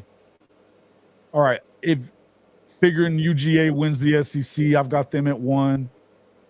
Ohio State being at 2 if they were to win the Big Ten. But then you've got the Big 12 and ACC champions are going to be the 3 and 4, no matter what their record is, because they won those conferences. So they're going to get buys. Yeah. So automatically they're going to be in the quarters. But let's just say, okay, let's say they went to number 7. That means that at number 7, they would play the number 2 team more than likely in the That's if they're a number 1 seed, in the right? quarterfinal round. If they're the 2 seed, if they were the 2 seed, they'd play the 7. Oh, If they're the the 2 number seed. 1, they're going to play the 8. But the 8 seed is going to be like a Oregon or the runner up in the SEC. It's going to be Yeah. whoever the runner ups Yeah, are. It's probably going to be the 7 and 8. Because if you got to figure Notre Dame, if they go 11-1, which they should, Notre Dame's schedule is, 10-2 at worst, I think, for Notre Dame, 11-1. Yeah. So and the 5 seed being what it is because of Notre Dame. They set that up for themselves. Yeah. That puts them in a prime position. They'll get a home game in the opening round against probably that group of 5 school that is guaranteed a spot for whatever damn reason. But so that's basically a bye for them. And then they would play after that. Then of course the semifinal, more than likely they're going to be playing the number 1 seed, but it wouldn't be until the semifinals. The number 2 seed, you're almost for sure going to get a SEC team in the quarters. Almost positive. Because even if you were the number 6, okay, so even if you were, say, the 6, you've got the 3, which is going to be ACC/Big 12. They're going to be waiting on the 6 or 11. The 11 seed could be a tough. You don't know who that's going to be really because of that G5 thing. It could throw it off, but you get it could be an SEC number 4, SEC number 3, the 11 seed. Yeah.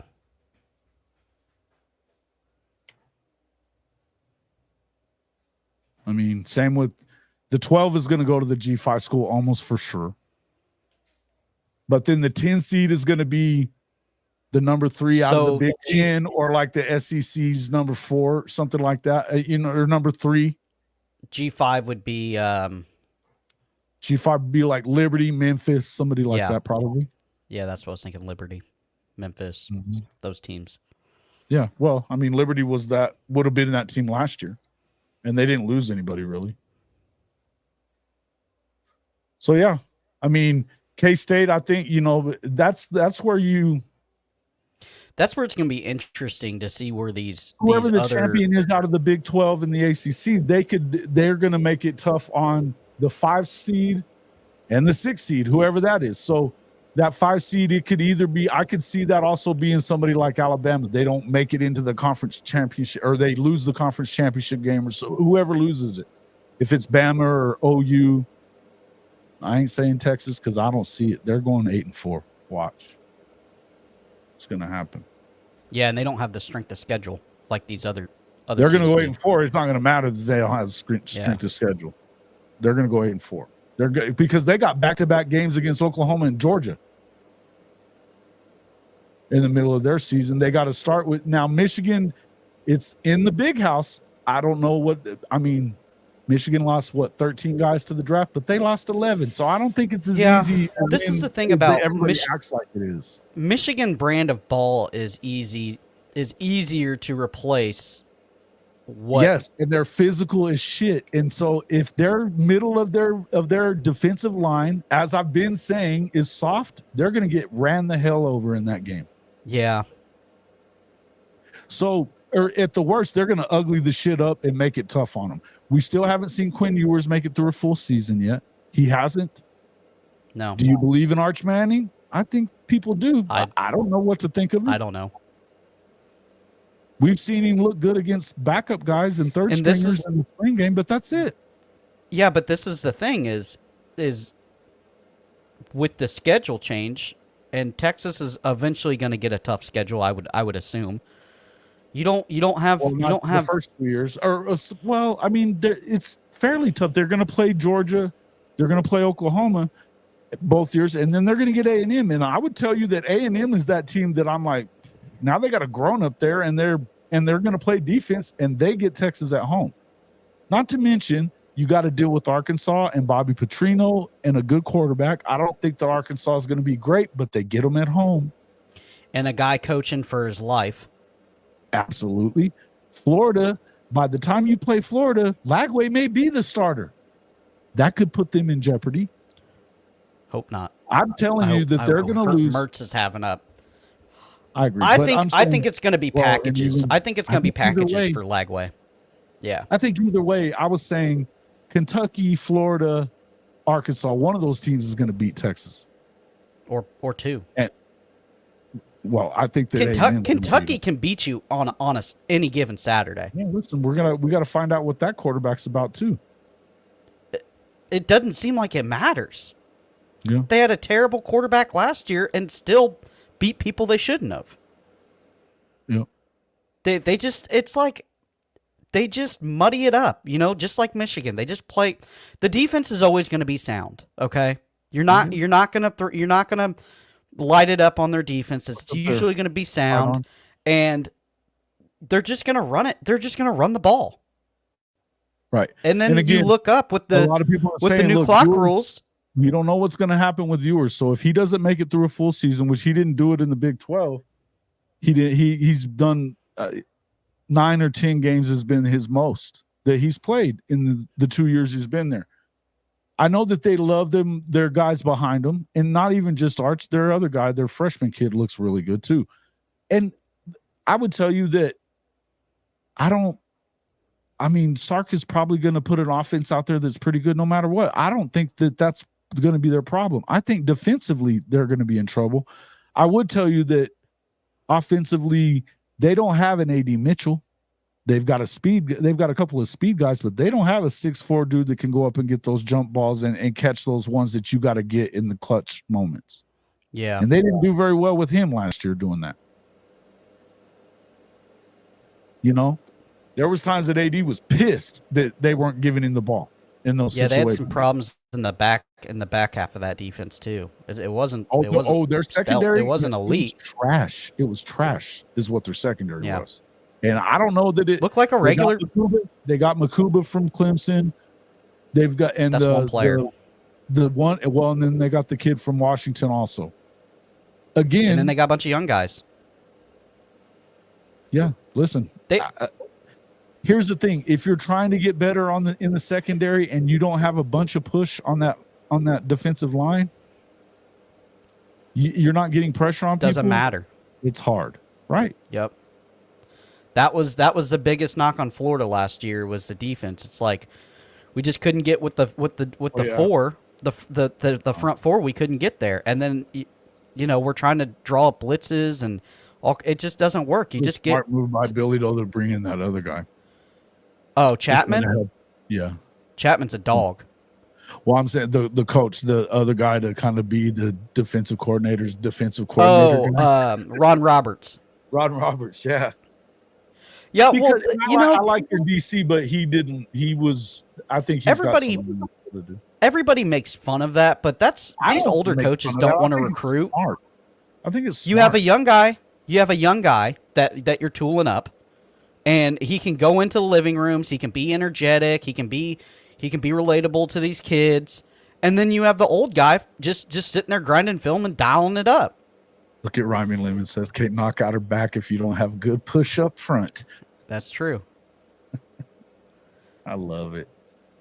Yeah, and we got a better defensive back coach. We fired Raymond. He's back at LSU, and the LSU fans.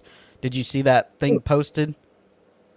What with Corey Raymond on it? LSU fans are already they posted like a washed. It had like him in a picture, and it was all gray, and it was washed. Listen, I was never a Raymond fan. He wrote off the talent of LSU defensive backs. That's all he did. LSU's known for putting in good wide receivers and defensive backs. And he was just lazy. And you cannot be lazy in this league at recruiting. Yeah. Look, here's the one thing I know about Texas Sooner Bo and know about Sark. He's had double-digit wins once in 10 years. He lost the better part of his team to the draft. And he lost some other guys to the portal. They did well in the portal. Everybody keeps telling us how you can't win just with portal. They're saying that Michigan, with all the guys they lost, aren't going to do anything, yet 2 guys fewer they lost there at Texas, and this just plug and play. I don't want to hear that. I don't want to hear it. Do I think they're good on offense? Sure. Do I think they're better than Oklahoma on offense? Not necessarily. No. I don't think so. And yours, hey, he turned the ball over against Oklahoma multiple times last year. I don't think it's as close as you think it is. I don't.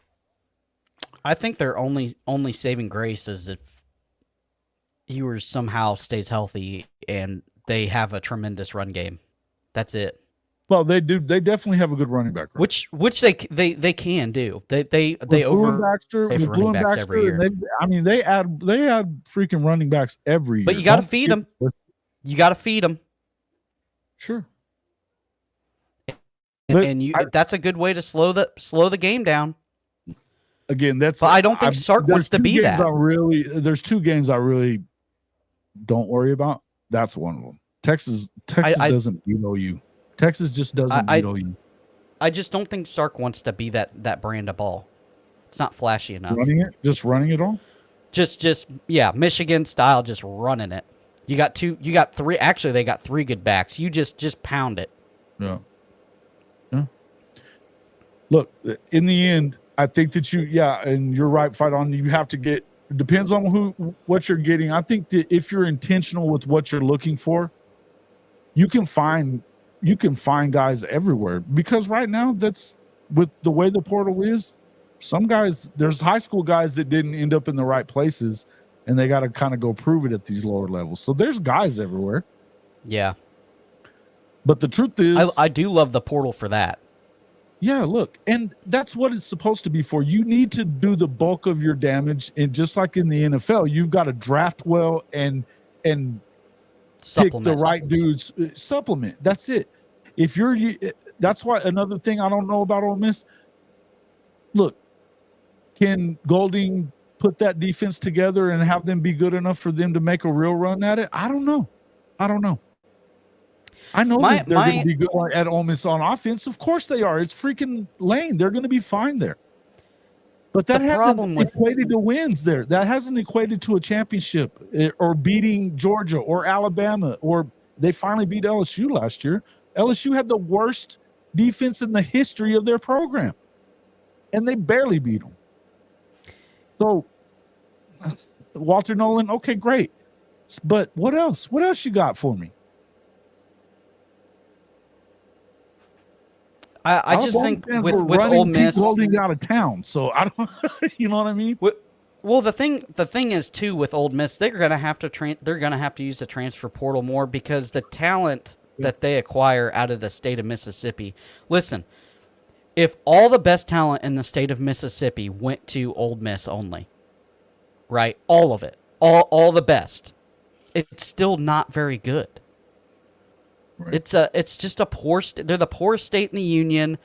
There's just not a talent-rich area like Louisiana, like Texas, like Florida. Well, no, and they're just not going to get. Look, neither of the programs in that area. There's a couple of teams in the SEC that are always going to do very well in high school recruiting. Florida being one of them. You can do pretty well at Tennessee. You can do really well, obviously, at Georgia and Alabama and LSU for that matter. Yeah. Oklahoma LSU's getting all the cream of the crop. All this talk about Mizzou and everything that they're supposed to be, they're not there talent-wise. They've got a great receiver. They've got some guys that are decent on the defense, but they lost a lot of guys out of that too. Their running back was the reason they were as good as they were, and you guys lost to them on another 50-yard kick last year, didn't you? Didn't y'all lose to Mizzou on like a... Oh, yeah, Mizzou, yes. It was like a 54-yarder. Yeah, they beat Kansas State on a 60-plus yarder. Otherwise, we're not talking about Mizzou like they conquered the world, and they didn't exactly play the toughest schedule in the world either. I think they're going to take a step back this year. Mizzou is.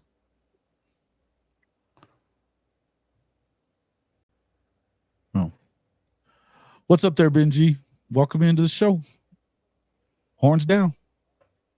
The brand has finally returned. F*** your brand. Still went 4-2 against ranked teams. Which ranked? Oh, Tennessee with a quarterback that Shawty says knocks the glasses out of the hands of people in the stands. Okay. I don't know. I'm sure you got one. If you were on there, though. Yeah, the thicker kickers. Yeah, the thicker kicker did have a leg. That dude had a cannon. But again, I mean, Neely will also tell you, Kansas State should have put that damn game away long before it got down to that.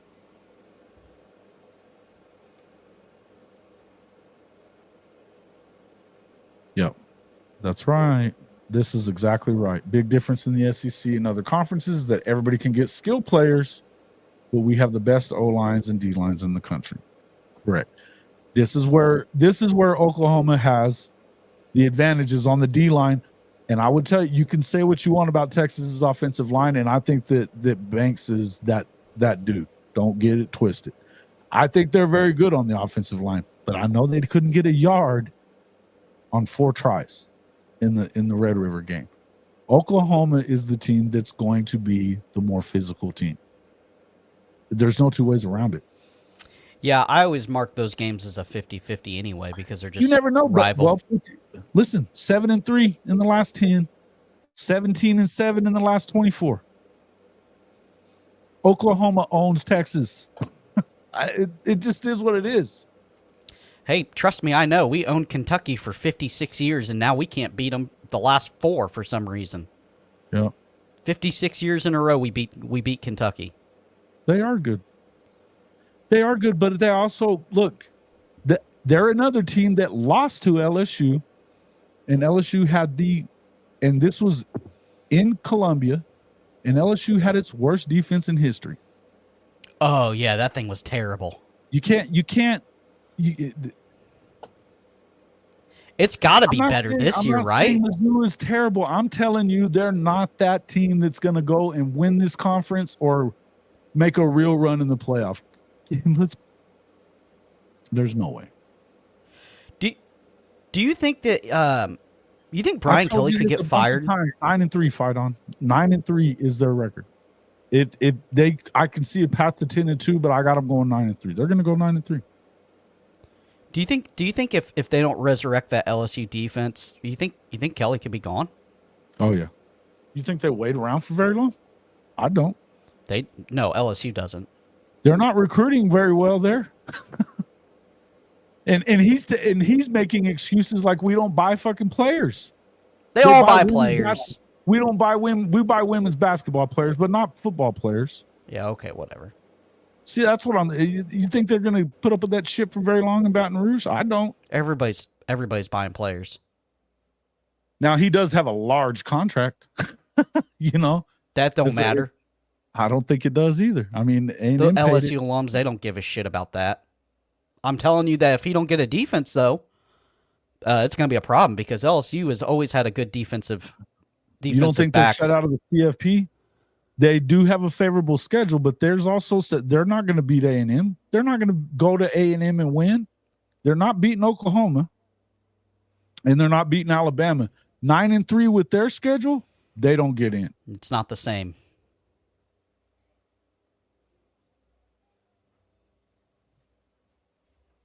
With losses to who? It could be LSU, it could be Alabama. I'm kind of hedging between.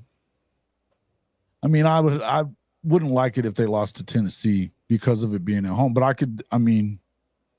I've said a bunch of times that I'm more worried about that game than I am about Missouri, but I could see maybe losing an Auburn game on the road because it's just a tough place to play. Although I still don't believe in Peyton Thorne. I don't know, man. We'll see. I mean, but I think 9-3 is. He did play better at home. Whatever. They also lost to New Mexico State at home. So don't tell me that much. Yeah. I just don't believe they him. didn't just barely. Well, if they had a lose, halfway decent quarterback, they could be a good team. Yeah, he's playing for Vandy now. Pavia. Diego Pavia. He's a stud. Yeah. Yeah, he's a star-crossed. Yeah, don't do that here. Look, yeah, K-State's good. I seriously, I think that I don't see Mizzou getting to the playoff. But because I think that even though they have a favorable schedule overall, there's some games that they're not going to win. I don't see that. Look, man, they earned their ass whipping from Oklahoma. They talk too much down there, and that includes drink. So you better back it up. And they don't have the reason their offense, as much as I like Luther Burden, and I'm a Theo Weiss fan, as much as I like those guys, that's not why they were as good as they were on offense last year. 1,600 yards out of Schrader is why. Yeah, which is gone. That dude was a dog, and he's not there. He's gone. Now, are they going to be good running the ball? Probably. Yeah, I would imagine. But you think you're going to repeat getting that much? 1,600 yards is the real deal. Yeah, I think there's going to be some teams that really level off now that the COVID thing is done, the COVID year is done. That brought in a lot of extra years to make a lot of teams probably better than what they should. I'd like OU to stomp on Bama, but I'm not that dude that's going to predict the downfall of Alabama. Now, they are at home. I think if you're going to get Alabama, this is the best time to get them now. I'm wondering if it's what it's going to look like. I don't know. I really like Jalen Milroe as an athlete. I don't know what I think of him as a passer. He wasn't great. I think he needs to hit 65% completions for them to be really good. But I still think they're a playoff team before Mizzou is. How good Alabama's going to be? I think they're probably 9-3, 10-2. Do you think if though? Huh? You think it's going to look different? You think it's going to look like the old Alabama different. Brand of ball? No. You know what I mean? It's not Alabama brand of ball. It's Kalen DeBoer. They're gonna be an offensive, but the Womack dude, look, Kane Womack has been pretty good as a defensive coordinator around, and that's who we but got. Washington slung it all around the. Yeah, well, yeah, but Washington slung it all around the field. The thing I know is this: Kalen DeBoer, winner. I don't know what I think about the schemes and all that stuff. The dude wins games everywhere. Yeah, he wins games. He took over a 4-8 team and went 25-3 with them in 2 years. Played for a natty. Something tells me they're going to be okay in Tuscaloosa. And again, they still have a great talent roster, man. They still do. So yeah, again, I just don't. I think you have an opportunity. It's going to be interesting. I think you have an opportunity there. Hey, look at that! Thanks for becoming a member there, Benji. Welcome in. Anybody else would like to become a member? Jump in. It's as low as $2.99 a month, and you can get into our Discord, get some of our. I actually have some stuff that I'm ready to put out. I've just got to finish some of it. Some members only content as well. But listen, we're going to be doing a lot of stuff coming up. Is that the first Longhorn member? I think it might be. Are you trying to be a spy? It might be, man. ESPN's going to push the narrative when it comes to Bama. Unfortunately, well, I don't know I don't know how you can call it a narrative, man. They won 6 national championships in the last 17 years. Well, you talk about a tough fan base, though. If they don't win, oh my goodness. Oh, no doubt. That's a pressure cooker waiting to happen. The question was this: what are they going to do in recruiting? They're top 3 in recruiting. Yeah. He flipped that immediately. Huh? Yeah. I was worried at the beginning. I mean, seems look, like they're hot on the trail now. We're figuring it out, though, and that's again, he already knows how to win with lesser talent than he's got in Tuscaloosa. Yeah, they got to buy in, and look, they may have. I mean, the 9-3 season might be about as bad as it gets. It maybe they fall to 8-4 and 1. Boy, it better get really good next year. Shout out to Benji, no doubt. Benji's yeah, place is a pressure cooker for sure. Hey, look, but again, in But this is a guy that didn't care about that and took the damn job. There's a lot of people that didn't want that damn job to have to follow Nick Saban. They acted like, Lanning turned it down. He didn't get offered. They acted like Norvell turned it down. He didn't get offered. Oh, there's no Sark admitted Norvell. that he didn't get offered. Sark admitted he didn't get offered. All the Florida State fans swear that he got offered the job. Yeah, after you got beat by 60 in the Orange Bowl, I'm sure they were just aching to hire Norvell. Get out of here. Talk about a team that's going to take a step back. Don't you? I can't wait for that to happen. Don't you say nothing bad about DJU in here. You're not doing it. I'm not saying DJU. I'm saying they lost I think bunch of players. DJU. I think they lost a lot there too. They didn't give DJU. It was built. Listen, we talked about it last year. Yeah. I told you they're a national championship contender if old boy stays healthy. For the fifth, he's 0-2 against them, though, Zofix. But couldn't stay healthy. Per usual. No, that's what it is. And They look, were on a roll. I think Florida State was good last year. I don't really have a huge problem with them not putting them in the playoff when Travis got hurt, because we saw what they had other than that. They had this is my thing. They had their chance. They had their chance. Go out and do something against Louisville. Offer the job, brother. You got to stop believing in that, dude. Stop believing that narrative, because it's a lie. I don't know. It's a lie. Total lie. Ben G, I don't think Lanning takes the Florida job. I think he has everything he needs in Eugene, Oregon. And this is coming from a guy that does part-time. We got Oregon channel. Everybody leaves Florida's Oregon. not. Everybody leaves Oregon. If he'd have been offered that job, he would have taken the Bama job, because everybody leaves Oregon. But why would you when you got Phil Knight saying, I want to bring Oregon to Natty, and it's unlimited. You got everything you could want. Mario, they weren't running Mario out of there, and they were giving him all that shit too. Mario's a terrible coach. He is. But he's a great recruiter. He's terrible. You know what? Ask you this. Why is it is at Billy Napier's throat to get, and you have a coach that lost to Georgia Tech because he didn't kneel, and nobody's after him. I think that game is way more important for Cristobal to win than it is Billy. I do. You've got Cam Ward. What's the love of with Miami? Cam Ward, you've got all these guys they've recruited very well. They've got a roster, bro. There's not a. I don't think they're. I know they do. I don't think there's any but one game maybe that they're not favored to win.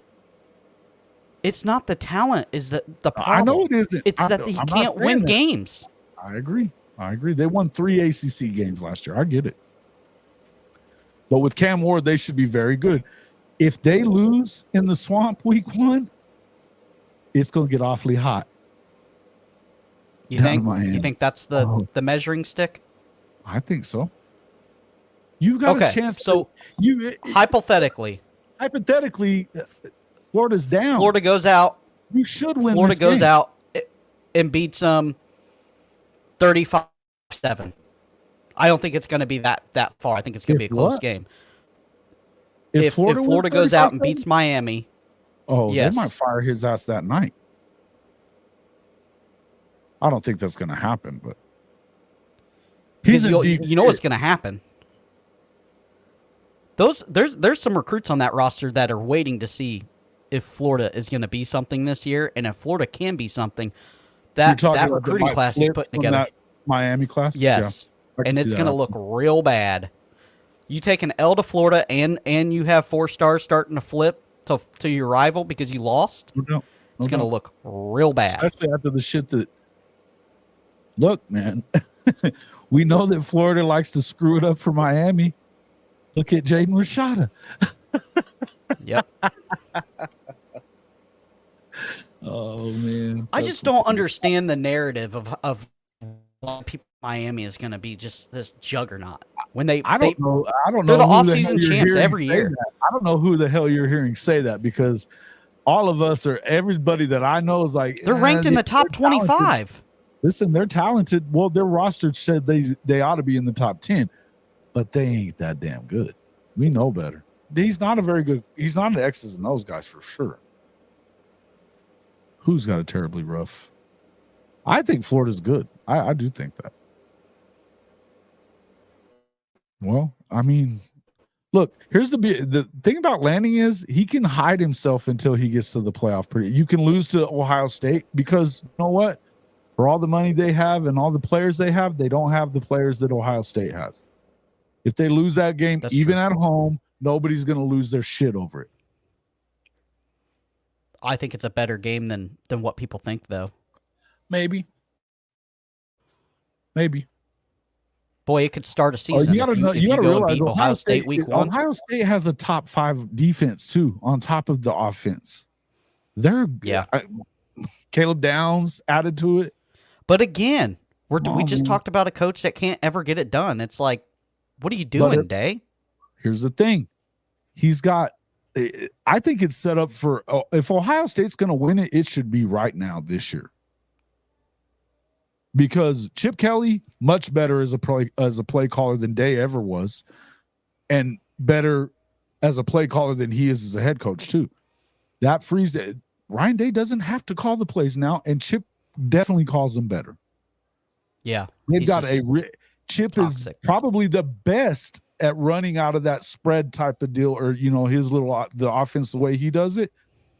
Think about those Oregon teams when he was at Oregon and what they did running the ball. And you've got 2 of the best running backs in the country that he can run at your ass all day. Will Howard can be shitty and it won't matter. Yeah. He just can't lose games because that defense is going to be really good. Yep. I agree. Going to be good week 1, though. I'm glad they're giving us a matchup like that. I'm going to watch it for sure. Oh, I think it'll be fun. He's got some rope. I mean, look, I'm just saying he's lost. He hasn't won a big game yet, really. No. You're 0-3 against Kalen DeBoer. Now. Yep. And I mean, good team. They were a good team, but were they better than Oregon? I don't know. I really like what they've done on defense there. I think Mateo Uyunglele is probably going to get it together. He looked like that guy at the end of the year last year as a freshman. And, I know you guys have been paying a lot of attention to what's going on in Oregon. They look good on the defensive side. I think that's huge for them. But offensively, they're going to be good. They're going to be real good. Well, and DG's not going to make a run. They should. DG's not gonna lose you games either. No, he's not going to necessarily win them either. But he's not going to lose them, and that's all they need. Yeah, true. Most of the time, that's all you need. When you get to the playoff or you're playing somebody like Ohio State, you may need him to hit you a deep ball at the right time. Yeah. Can you do it? If he gets it out on time, sure. If he doesn't, no. When DG's late, the ball is short. Remember, I told you that. But you know me, I love Dylan Gabriel. I'm not a hater. Loved him. But I would tell you that he's got to get the ball out. I don't know if Oregon had a superior team to Washington. Washington's team was darn good, and Penix. Their was receivers hot. were not. I don't think Ohio State's receiving room was better than Washington's. No, and Oregon's, as we saw in the draft, they're one big play catcher. A lot of teams passed up on. So I don't know. Yeah. No, we play. I think we play at Texas. DG likes to underthrow the deep balls. No, he doesn't. Come on, man. He just can't get them down there. He has to get the ball out on time and to hit them in stride. I understand every once in a while that, maybe you want to pick up it's a 3rd and long or something like that, and you want to try to get a pass interference so you can get a first down. That's not every time that he's deep and misses it. He misses it whenever he's off timing. But he's not going to be that guy that throws it 40 yards. He's not. He's a 25 to 30. He can get it there. 40 yards, no. Kyle, we're playing them at Texas. Now, I don't think Texas is a venue that Florida is going to be quaking in their boots going up against. Get pretty rowdy there. It holds 100,000, so it could get wild. It can get rowdy, but it can also get really quiet there as well. But there's nothing that you know that they haven't played against. Coach I and Shawty were talking about Tennessee. He's like, yeah, they put 115 in there, but when you put 14 on them real early, they shut the hell up. They're quiet. Yeah. I rewatched that Florida Tennessee game from last year, and boy, it gets quiet. Oh. Yeah. That's like that. It's like that everywhere. I'm not going to say nothing much better about Oklahoma because they're not loud. We're not loud enough there either. Hell, I think one of the hardest stadiums to play at is a team that's not very good, Mississippi State. Oh yeah, those cowbells are deafening. Yeah. Well, and they said the same thing about South Carolina. Oh, it's rowdy. That's crazy, rooster. And they can be shitty, and it's going to be good. They're going to be there. A&M same way. They're going to terrible. They pack that place up. Out. That's a cult. I don't know if they're wrangling snakes and stuff.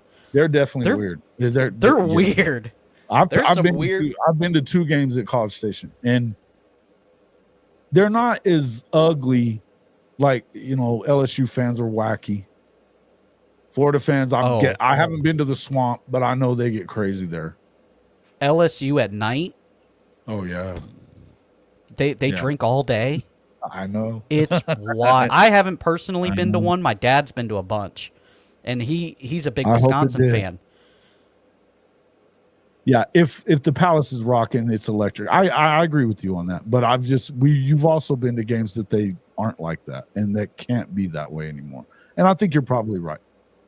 Well, you know what causes it to be rocking is winning games, winning games. Kicking ass when you're there, and they've got a great record at home. I'm not saying that, but it's just Sooner in Texas. If you go to a Mississippi State game, bring earplugs because you will have a headache like you drank a 30-pack of Old Milwaukee the next morning. Yeah, I mean, it's going to be splitting. Unless they're really good, I don't see myself. Well, I want to go to all the stadiums, but that's not on my list of have to today. Thankfully, they won't play them for 2 years. So, what's on your dream list? Well, the Swamp's always been on it, but I mean all of them. I think Athens is a good place. You want to go to there? I do. All of them, man. You're going to get to go to Tennessee next year, but I'm excited about the Auburn trip this year. We're going to go. I think we're working on that to actually do some work with Shawty and Coach I, and then. Because Bama or Georgia will be at Bama that day too, later. So then Ole Miss, the Grove. I mean, everybody talks about the Grove. You've been there, haven't you? Ole Miss? Uh-huh. I have not been to Ole Miss yet. This is the best tailgating in there, other than maybe like LSU, right? Yeah, I've heard that. LSU's wild. Well, LSU's on a. Oh, but I can't even explain it. Yeah, I haven't been. I'm excited to go. If you've been to Bourbon Street, amp that up like 9,000. I've been to LSU, but for a basketball game one time, I went to LSU, so it's not the same. But it was.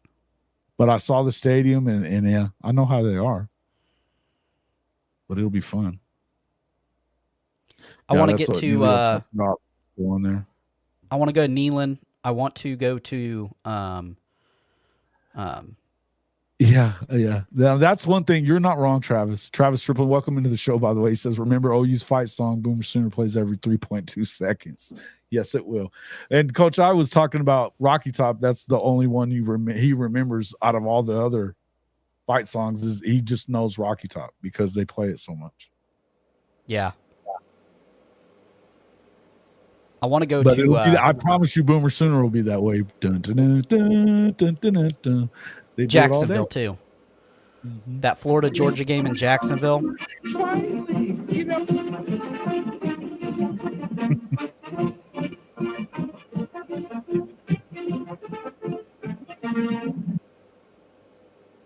Boomer. Punch down. 129. It's where hillbillies and rednecks DNA gets spliced together. That's so true. Yeah, he's talks shit, but he's rarely wrong, like completely wrong. He could be fucked up, but it's not necessarily wrong. I think I'm gonna try to make, because I got family up in Michigan I can stay with. I think I'm gonna try to make one of the Big House games. I've always wanted to see what it's about. I'd like to go to a game there. I've been to Penn State before. This has been Whiteout? a long time.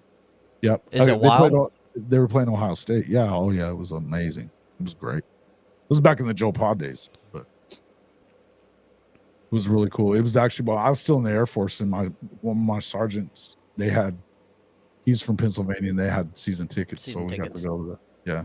It was That's cool. freaking awesome. But it was should definitely go to the Red River game. That should be on your list. Yeah. Especially with I want to go to the cocktail party for sure. I'd love to go to the cocktail party. Although it's always the same weekend as isn't it the same weekend as Oklahoma? The cocktail party? Yeah. Yeah, Jacksonville. That's the one. Always That's the same wild. weekend. That sucks. Yeah. It'd be cool to go soon there. Well, you just go on a Senator Bo was there against Tennessee, the Baker coming out party. That was a great game. I remember watching that one. I've never been to Neyland either. Thank you. Appreciate it. No, yeah, listen, I've never been to Neyland. I'm excited about all of them. I'm not Columbia, really. I've been to Columbia before, but that time of year is going to suck. It's going to be cold there. It's cold. That place sucks bad. Indeed. Listen, I was in Missouri for a road game that I won't be at this year. I was in Missouri for 9 months at Fort Lost in the Woods, and that was enough for me. I hate Missouri. Misery is how it's pronounced. Misery. Yes. You're going to some games this year, you said? Boy in here, Ben. Huh?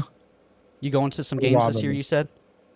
Yeah, I think we're doing some different stuff, trying to work on some to get sponsorships and do some different stuff. So we're going to be doing a game day type of deal too. And we want to travel. It's tough as a content creator to figure out if you listen, the games are fun, but I mean, you're a lot more productive sitting in the lab and just watching the games on TV. Well, we definitely got to have a producer, but Stat Guy, if we're doing this with Coach I and them, I think Stat would probably be involved in that. And then I think it would probably be just me and Shawty that go if we end up going to the Auburn, and then he goes to Bama, Georgia. So we'll probably be doing more tailgating than we'll be doing. I don't even know that we would go in the game for that, but we definitely want to do that. I think a lot of the content would be great, just the travel around the SEC, and because you could actually follow around a lot of these people there's going to be Oklahoma fans that won't miss a game. There already is, but so you could kind of follow around it and really get that experience of that stuff. And I don't know, man, I've been watching a lot of content about Auburn, about Ole Miss, LSU. It's wild. I'm excited about it.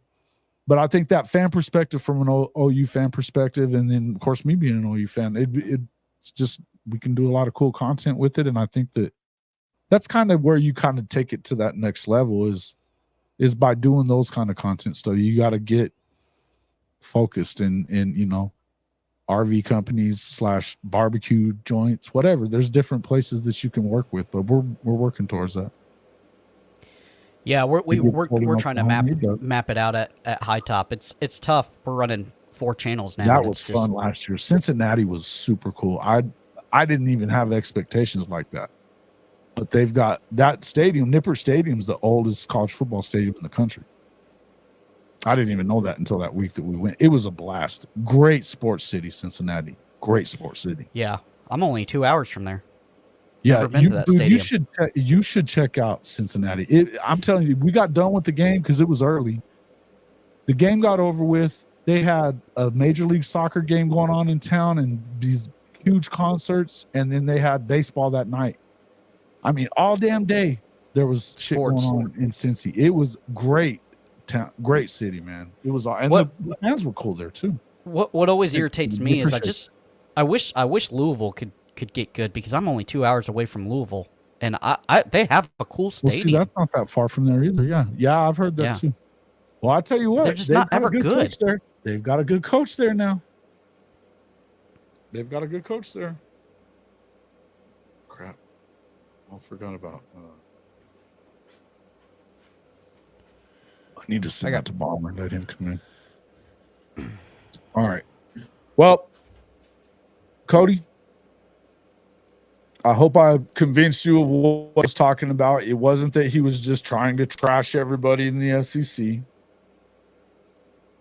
Just But a I definitely would tell bad- you that Oklahoma fans are sick of being trashed I should have just looked up the whole by interview. SEC schools. Yeah, It was just clipped up wrong, I think. yeah. Well, and I mean, I'm not telling you they didn't do some of that on purpose. And he certainly said what he said. I mean, you know, he said what he said. But you also had to take it into consideration of what you've been hearing if you're Oklahoma. And when guys like Barrett Sallee are saying that kind of shit, the guys at Fourth and Wrong, I like them. I like Fourth and Wrong. I like Ruffino. I like Blake Ruffino. A lot of these folks don't like him. He's been on the show. I like a lot of these guys. I like the SEC podcast. Now, Michael Bratton's been nicer lately about OU, but he got a little pissed off about it too. In the end, when you're Oklahoma and you've been kicking Texas's ass for as long as Oklahoma's been kicking Texas's ass, regardless of recruiting, and everybody, and you hear people like Barrett Sallee saying Texas can be that team in the SEC, but Oklahoma can't. You're like, fuck you. Because at some point, it's like, dude, you're gonna have to. And the reasoning behind it is just bad, right? So I'm gonna let Bomber in. We're gonna talk a little bit of realignment with him. Welcome into the show. Hey guys, From the How we College doing? Football Mafia, Nathan Bomber Brown. What's up, my dude? not much. Friday morning, I had a little time. I thought I'd contribute if I can help at all. I'm here for you. Yeah, well, what are you hearing about this? We've been kind of going back and forth about Teddy Lehman and him kind of going nuclear on SEC programs not named Georgia or Alabama in the last couple of days, but we kind of straightened that out. Do you know Cody from High Top Sports? We may have met, Yeah. have met once, I think. Once briefly. Okay. Yeah. Yeah. So Bomber's channel is the place for realignment talk and news. And what are you hearing? And are they doing the renewal there, Bomber? Or you said that's today. Is they're going to make that decision on ESPN and whether they're going to renew that contract? Was that today? No, people are, throwing all kinds of numbers out. There's no impending doom, right? There's no date certain Right. Until February next year.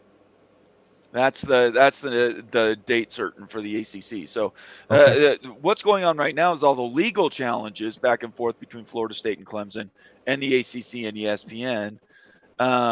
But probably the stuff that's top of mind now and that's bubbling up just in the last several days is this talk that if the Big Ten really isn't offering anything to the refugees of the ACC, and the SEC saying not now, and I'm not saying they are, but if that's the case, and those two schools, Florida State and Clemson, simply are not willing to humble a little bit and go back to the ACC hat in hand saying, okay, we'll stick around for a while. Our lawsuits are going to keep going, but we're going to stay here instead of writing a big check just to leave to go where.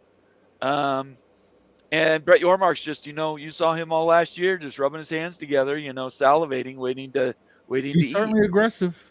And his aggression paid off when it came to the Pac-12. I don't think that. Oh, right. He's not Yeah, for sneaking sure. up on anybody in the ACC or at ESPN at this point. You know what I mean? I don't know. In my opinion, it looks like the ACC was completely oblivious. They weren't paying attention at all, except for maybe glorifying in the Pac-12's demise. from what I can tell from their fans, the reason it's had this effect in social media in the last week or so, some of these leaks that have come out from Big 12 media days, is because it appears to me that the fans didn't learn the lesson of what happened with the Pac-12, and their attitudes are a little bit, well, they feel they're filling their oats about their own schools, which is great. Every school and every fan can do that, but if the world doesn't need you, in other words, not an impending request, must have you, then what is your negotiating position? That's right. So where would be the home for Clemson and FSU if you just had to pick? What feels the best? Because we've heard, back and forth, SEC, Big Ten. Right. I don't think they're expanding anymore, right? Big 12 just came out and said, hey, we'll work you a deal, I guess. We'll work you up. You guys can be the top two paid programs in the Big 12 because they lost their premier programs with Right. Texas and OU leaving, obviously. Or can the ACC just kind of nut up and just pay them a little more? Of course they could. That's what my fallback position has sort of gone to there. If there's all kinds of opportunities for Florida State and Clemson, again, it just takes that humble pie, right? And we're talking about very proud programs. Now that you've already done that, it's kind of hard to unring the bell. There's a lot of ego involved. These are very important absolutely. people, especially in the southeast of the country. Well, Florida State said a lot of shitty things about ESPN and the ACC really bad, more so than Clemson. Now, I'm not saying that they shouldn't have, but they've stayed on this thing about the playoff and Kirk Herbstreit. I mean, there's a lot of things that you're like, okay, man, shut up. Yeah, we're done. We're done hearing it now. But I would also say that I definitely understand where they're coming from, and I get it. But it's like I said on your show last night, Bomber. I am of the opinion that if they're willing to pay you and get you close to where you would be either in the Big Ten or the SEC on whatever kind of revenue deal that they can come up with, you're better off where you're at. Yeah, I wouldn't pay the money. If it was up to me and I was in charge of one of these schools, I would slow everything down. I wouldn't stop the lawsuit because you could still win that and get out free and clear, and then you can do whatever you want. So leave the lawsuits going, but go back to ESPN and the ACC and say, look, kind of like, look, this has happened before. It happened last year with San Diego State. Remember what San Diego State? They were going to the Pac-12, right? That was a done deal. They sent the letter in, and then a week later they said, "Oh no, sorry," because they never got okayed by those guys. Are such idiots. Well, they never got an invite because why? Because the Pac-12 couldn't find a media deal. Morons. So it's similar, but it's not. I mean, it's dissimilar, but it's not so dissimilar that it shouldn't give people pause. And we learn from our history, right? That's where I come from. I look over years, decades, far back to say this is where college athletics has come from. This is where college football has migrated to. And this destination where we're at, nobody ever would have expected 10 years ago. Now we're here, and so people are having to learn new math. They're going to have to learn different ways to run their businesses. And these schools, if they don't have a landing place, it's fall to the Big 12, and I'll use the word fall because obviously they're not part of the P2. But I put personally the Big 12 higher than the ACC without Clemson and Florida State. So if you're looking for that Florida in State, between place, they are going to be better. Yeah. Right. And so look, these are the 5 things. They could continue with the lawsuit and don't talk to the ACC and just keep going. Don't leave, but don't really participate with anything in the ACC. That's one. They could break tomorrow and say, yep, we're done. We're out of here. And we'll find a home. And that could be independence. That could be. And have to pay whatever to get out, though, to pay the Big 12. Okay. Or now the payment is over, million, though, isn't it? But it's not over. It's not instant overnight. It's over a payment plan. Well, no, I'm saying if they wanted to leave, they would have to write a check to the ACC and ESPN. Whatever That that day? amount is, if they didn't settle, if they want their rights, they do. If Okay. they want their rights free and clear to go anywhere they want, they would right today without any rulings from any judges, without any judicial help or assistance. I believe that number was like $547 million to get the rights back and to pay the exit fee from the ACC if they didn't do anything else. But again, what I'm saying is I don't think they do leave. If it was up to me, they wouldn't leave. You wouldn't turn in a letter saying we're gone by August 1st. And they would just stay in the ACC, continue their legal disputes, but play football in the ACC. So at least at that point, you're still collecting some money without having to pay a huge check to leave a conference that you don't want to be in. And then the worst case scenario is you fall to the Big 12. But in my opinion, the Big 12 is probably the biggest upside today because they could help you with some of your separation money. They'll give you some money to leave the ACC to do that. And then they'll pay you a little bit more. Now, they're not going to pay a ton more than the schools are currently making. Right now, my guesstimate is about $50 million or so, but that's more than they would make in the ACC. Sure. And they'll, to be honest, they're a friendlier organization to work with, the Big 12 is, than dealing with the people running the ACC. If they can get close to, if they're around 50 million, when all said and done, yes, they're in good shape. And again, I would tell you that, look, I think it's still going to be a tough league. If you have those two teams in that league, yes, they come in as the favorites. Where Clemson and of course, yeah, Clemson's not playing the game right now. Right. But if they're not going to be $30-40 million behind per year, right, then they can still compete that way. You're not going to be able to do that. And look, I would tell you that you're going to compete better there. I know that FSU fans really don't like hearing this, but this is the facts. If you can get close revenue-wise, you're going to compete better where you are or in the Big 12 than you are in the SEC. Yeah, I just don't know if the I SEC think, has an appetite to take them. I don't think the SEC wants. I don't think the SEC wants them. Yeah. Well, so let's talk about the timing of this. In my opinion, we're only trying to get to 2030, 2031. That's when by that time the Big Ten contract will be renegotiated. Correct. The SEC will be on the horizon. The Big 12 will be right in the middle of their renegotiation. In that time period, what is that? 5 years now? Almost 6 years. 7. Well, it's going to take some time for them to leave the 2030 ACC. that they make those choices. I get it. So by the time they get there, if they went to the Big 12 for a cup of coffee, and I would argue even for 4 or 5 years, it's worth it. And I think I can make the math fit that. We're working on that as a team now. Yeah. If they went to the Big 12 for a cup of coffee, just as a place to sort of build up those relationships to eventually go to the Big 10 or the SEC at that time, then who cares? What does it matter what league? What's your patch, right? No, I would agree. Okay, but then if you do that, then you're going to get out of the ACC. Which, why do you want to pay $300 million when you can probably get them to do the same thing for you to stay in the ACC? Yeah, you don't have to, but at the end of the day, it comes down to what happens with the legal, all the lawsuits is going to take a lot of time to work through. But I can tell you this: the ACC is not settling. Well, all right. The ACC has no incentive to settle. Yeah. Do you feel that Clemson and FSU are maybe thinking that their brand power is a little more than what it is? Well, you tell me who's writing checks for them to leave the ACC and join their conference.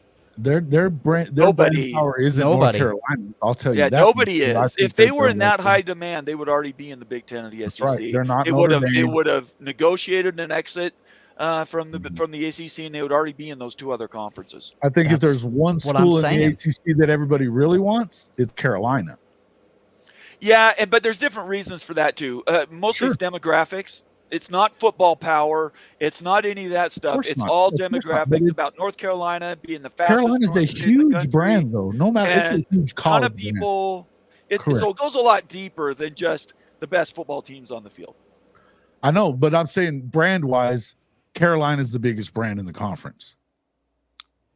Yeah, I don't know. I think you could argue that because it's a basketball brand. It's not a football brand.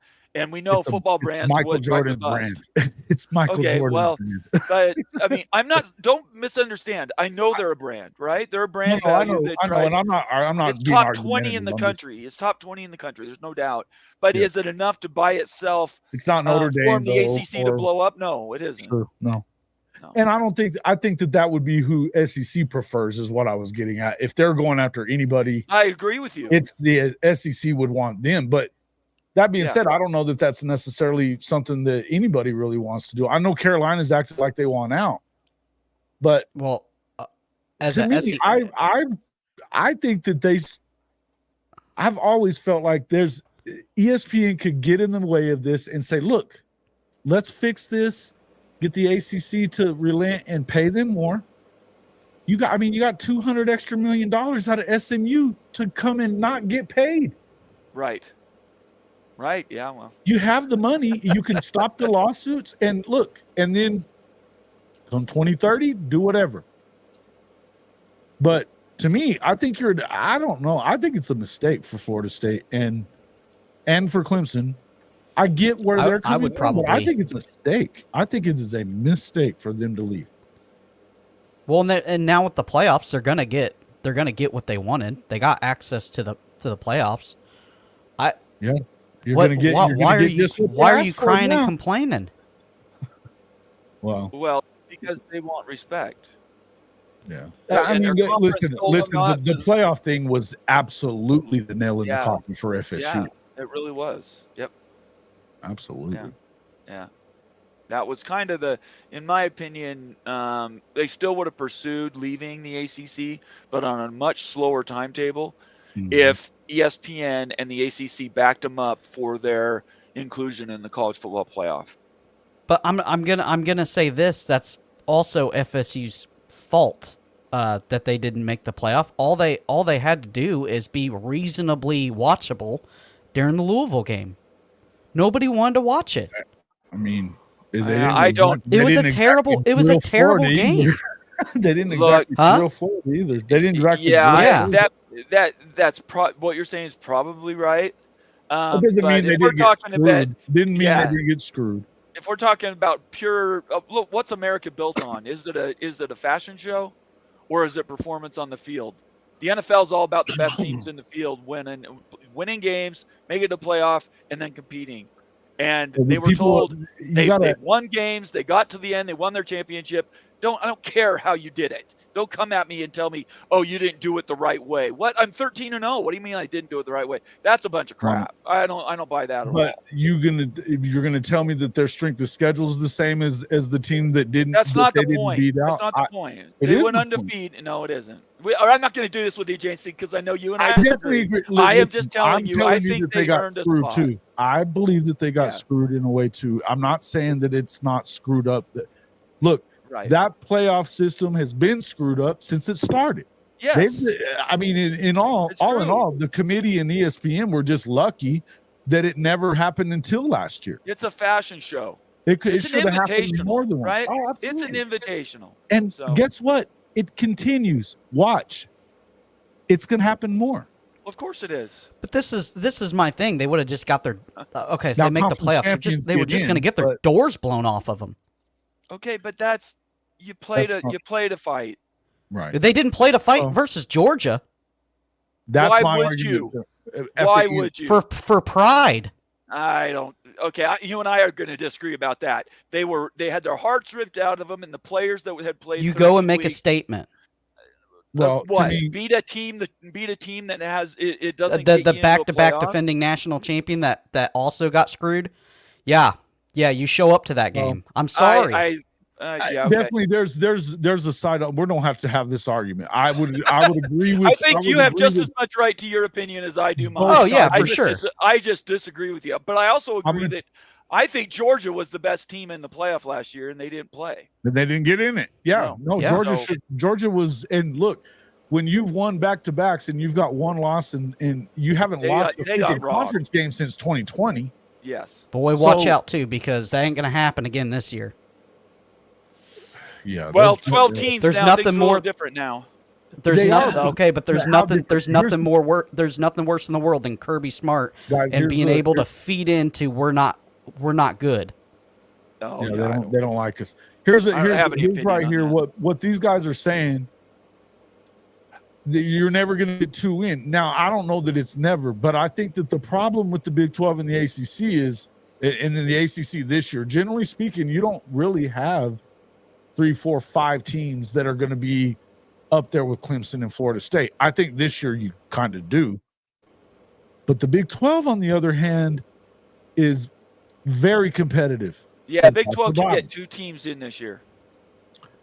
That's Kansas really State hard. and Utah could both get in if They they could. basically make it to the end, I think. But they could also get tripped up, and you Of end course up they having could. a 9-3 course. and a 10-2 team in that championship game. You're only getting 1. Right. I said they could. I didn't say they would. Right. Is, That's what I'm saying. Is I Cam think that Rising there's back for Utah? More years than not, Yeah. it's Yeah. going to be hard for either league to get. He's back for his 10th year. Yeah, playing college he's- football. Doctor? he's Yeah, turning yeah. Dr. 30, Rising? He's turning 35. He's turning 35 this year. Cam Rising is. Yeah, That's it's, so wild. He was in high school the same time Taysom Hill was. Hey, Jen. Yeah, So I don't, that's funny. The same time as the case in here. Yeah, I love yeah. it. No, look, I agree with what these guys are saying. Is that more times than not, the idea that access heals everything up. I don't really. Somebody's it's still going to harder. get screwed. You're going to get screwed, and I think but that happens in the basketball tournament now too, Gonna happen right? You have here. the first 4 out and all that stuff. 64 is Yeah. different than 12, Bomber. Until you go to some sort of a super league that has the best brands all playing football, you're going to continue to have that because it's not the same as the NFL. The NFL is built for everybody to be equal, to be 0.001% different between teams. It's never going to be that way, though. It's never going to be that way in college football. Never, ever going to be that way. No, it's too. That's never been the goal. That's one thing that I've always said too, and you've heard me say it. I know. That's look. Competition and more people having a quote chance is never been the goal. No, it isn't. It's not gonna. It's never gonna be the goal either. It's They money. can tell you all they want to. It's winning and money, and yes, absolutely. But if you're the SEC and the Big Ten, you have a stranglehold on it. They're not going to let go of it. No. Why You're would you? not just going to let go of it. No, you There's no wouldn't. And incentive to do again, that. and neither would the Big 12. If the Big 12 would have not been ineptly run for as long as it was, and I mean, if Brett Yormark comes around 12 years ago, maybe things aren't the same. Once the SEC kind of took that place, and when you started seeing all these teams like Nebraska leaving and Colorado leaving, and then Missouri and A&M, that changed the look of the Big 12. And now, and I'm not saying that the SEC wasn't getting better anyway, but when those things started happening a long time ago and things weren't, they didn't even try to replace the last two that left until. Jason? Go ahead. There's a comment over there. Just my damn opinion. Yeah, it's Shawty. He says that's why it's going to be 2 super conferences. Look, there's Super League, but that could be any number of conferences. I could make an argument that if the Big 12 got Louisville, Miami, Florida State, and Clemson, they could argue to be the third 20-team Super League, Sure. and then you'd have a Super League. It doesn't necessarily have to be 2 conferences in one league. You could have 5 conferences in one league if you wanted to. It's all about talking following like the 20, money. 24 teams. I'm thinking 20. Per league. I'm Yeah. thinking 20. I So think so, too. 3 20 league teams, and now you're even.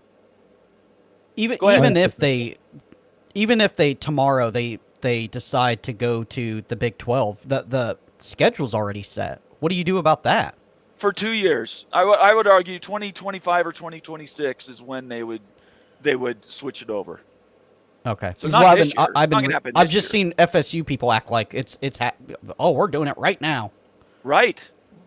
And you know what I would counter if you're seeing those on Twitter? Just simple request, a question back to them. Why? What is the impending driver to force that decision now? Nobody's been able to give me one. I spent 2.5 hours last night on a show trying to have people explain it to me, and I still haven't been able to find anybody. What is the reason it has to happen now? It doesn't. Because they're throwing a doesn't. tantrum. Shouldn't.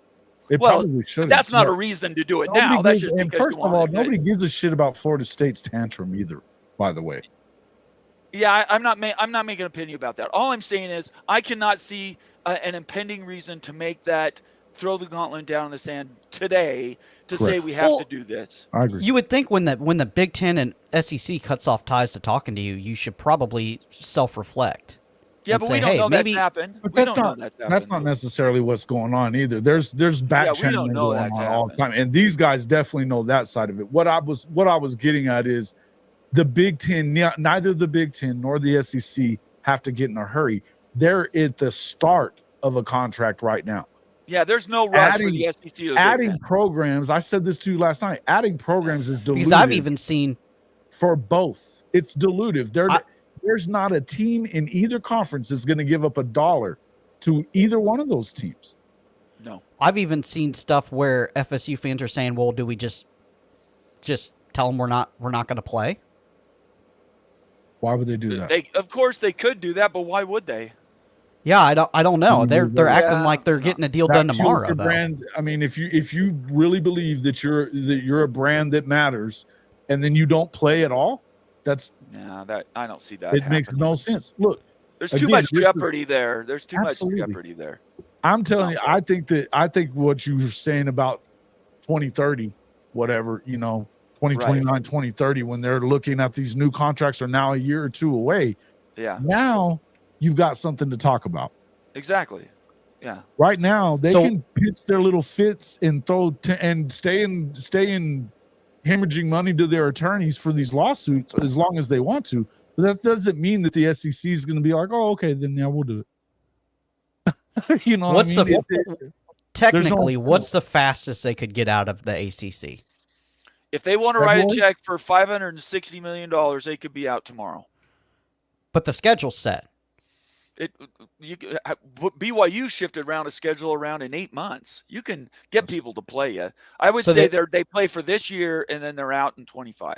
I think So technically, they could pay the money and leave Don't they and have reset to, the like, schedule. They Say can buy something they buy their rights back from the ACC and ESPN. Yeah, Mhm. Okay. they have to But write don't a they check have for to those rights. announce by August that they're not going to play in the ACC for No, next that's year? another one of Is that a those red myth? herrings people have put out there. The contract says if you Follow don't tell us, I think by August 14th or 15th, then you're in for another year, right? You're in for another year in the conference. You can't leave until now 2026.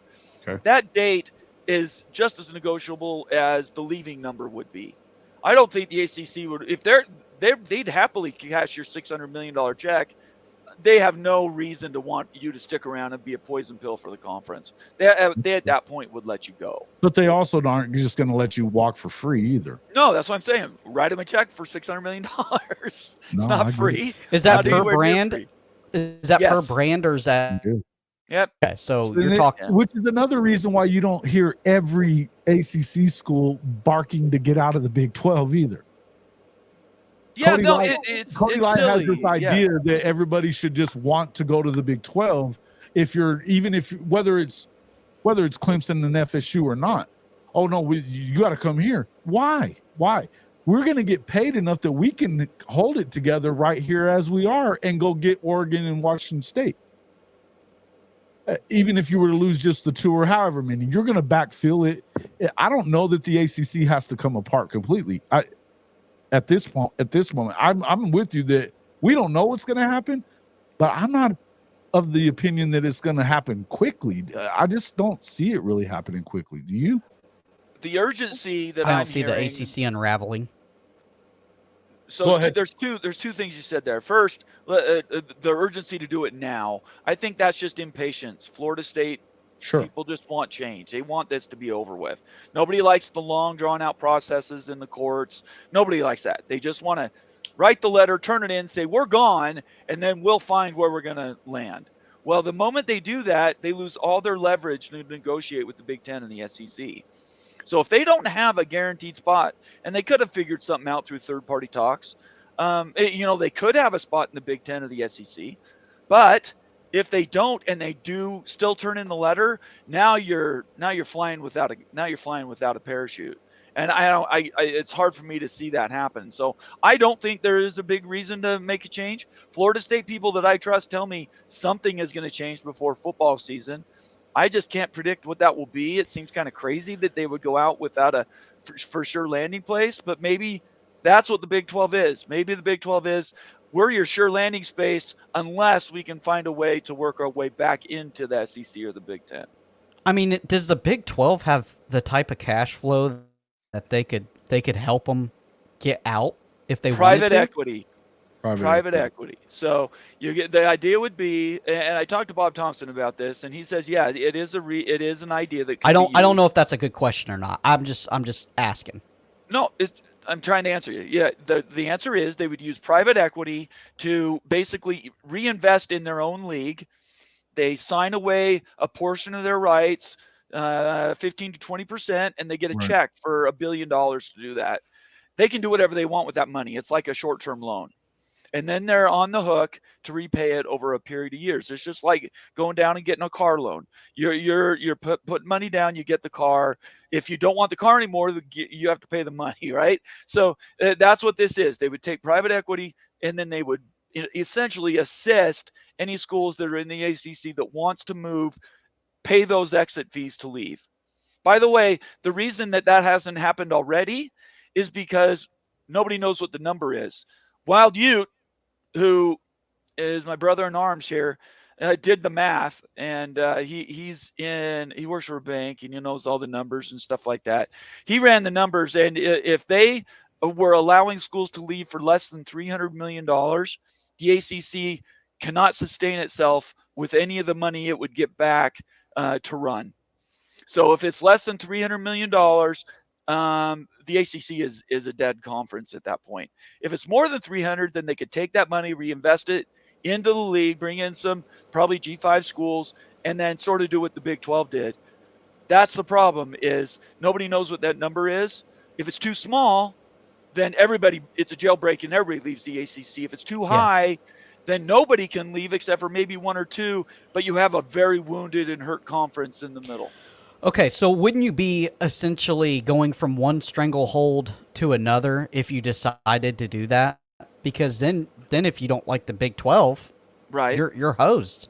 Well, so there's a couple ways to handle that. First, you could write in a contract that says you can get out in 3 or 4 or 5 years, and you don't have to pay any fees. Right? We'll allow you out. Mm-hmm. We only want you here for 5 or 6 years. So that would be one option, but there's hundreds of other options they could do. They could say, we'll lower the amount that it would cost you to leave the conference. If they get an offer from the SEC, no $100 million is going to stop them from taking that. So they could negotiate that. There's also negotiating on what the payment scale would be. One school might not get the same money than another school. Louisville might want to come to the Big 12, but they're not going to get the same amount of money that a Florida State would get. So there is some of those things you have to worry about. But my argument would be, if you work in a 5 or 6 year deal, the amount of gain they're going to bring to the conference in that 5 or 6 years is going to offset whatever your private equity payments and cost would be. So you go up in value 30%, you owe 20% in private equity payments plus interest, you're ahead 10%. Those schools leave, and now your conference is that much more high. That much higher in the table. That's what I would argue. Is that legal for the Big 12 to tell them that we're gonna do that when they're already in a contract? FSU and Clemson. No, nothing can happen officially until they get their separation from the ACC. They can have third-party talks. You're really just praying on a handshake and that they come through. No, that's not that. Sorry, this is not the alliance in this neighborhood. No, Brett Yormark's not going to do a private equity deal, and wouldn't certainly sign off on anything until they leave the conference. Okay. Yeah, they're not stupid. Yeah, I think the major thing that we were trying to get at is I must have heard you wrong last night, but it could happen at any point, but it doesn't seem imminent, and that's I wanted No, it's to kinda urgent get- from Florida State and Clemson, probably I just understand Florida that. State fans. But I cannot see a reason outside of Josh Pate's tweet. I cannot see a reason that they need to rush to leave the ACC today. Here was the So- one money question I want to ask one, and this will be the last thing we ask about. But I just wanted to ask this: you made it sound like a loan. Is it? I thought it was equity. Equity would mean 20% forever. So there's all kinds of private equity deals. Okay. Again, Brett Yormark has done this. He was in the NBA. He worked for the Brooklyn Nets. He brought back at NASCAR, so people actually started watching it again. He Yeah, yeah. knows how to do this stuff. And I Brett Yormark guarantee is you he's got some – look, we wouldn't have had the leaks coming out of Big 12 media days about private equity. We wouldn't have heard the stuff about Louisville possibly coming to the Big 12 via private equity leaks a few weeks ago if there wasn't something out there. I think Brett Yormark's got something worked out. He's got partners down the line. Yeah. They know exactly what each school would get, what their value would be, and I guarantee you they have some sort of a plan to either exit or live with that, because it's a revolving line of credit, right? The longer those deals go, they have partnerships with media companies. One of the companies that he's been talking to is CVC. They're sort of partners with Endeavor. That CVC company has international media deals all around the world. Partners all around the world. Mhm. So they could use their relationships to, hey, I don't know, go on free TV or do something with Amazon. I mean, I'm saying the sky is the limit with Brett Yormark. Absolutely. He's not in it. He's not in it just to piss on anybody's leg.